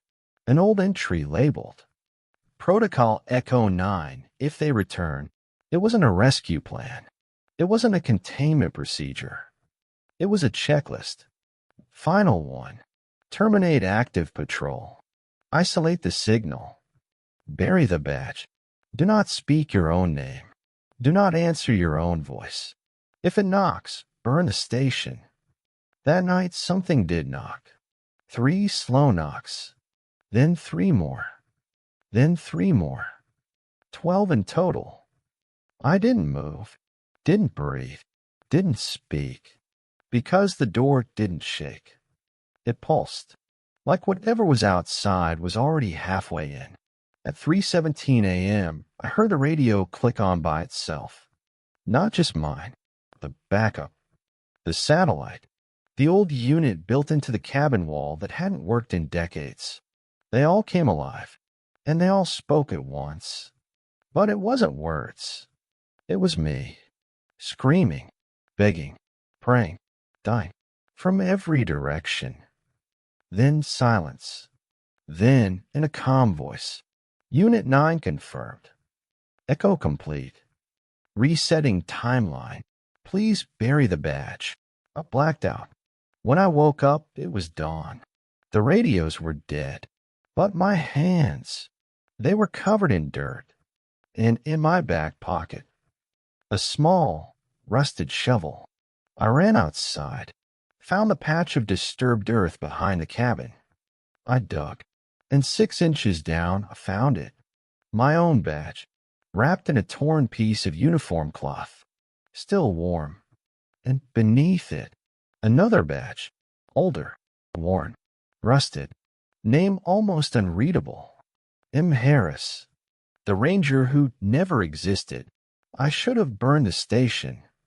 I know that now. But I didn't. I stayed because some part of me believed I was still the original. That I hadn't been replaced. That I wasn't just another version of the voice begging from the radios. But then came the final call. The last message. From dispatch. The one that ended everything. It came at 2:06 a.m. No static. No delay. Just calm, monotone certainty. To all units, this is the final transmission. The signal cannot be stopped. It is now self-replicating. If you are hearing this, you are not the first, and you will not be the last.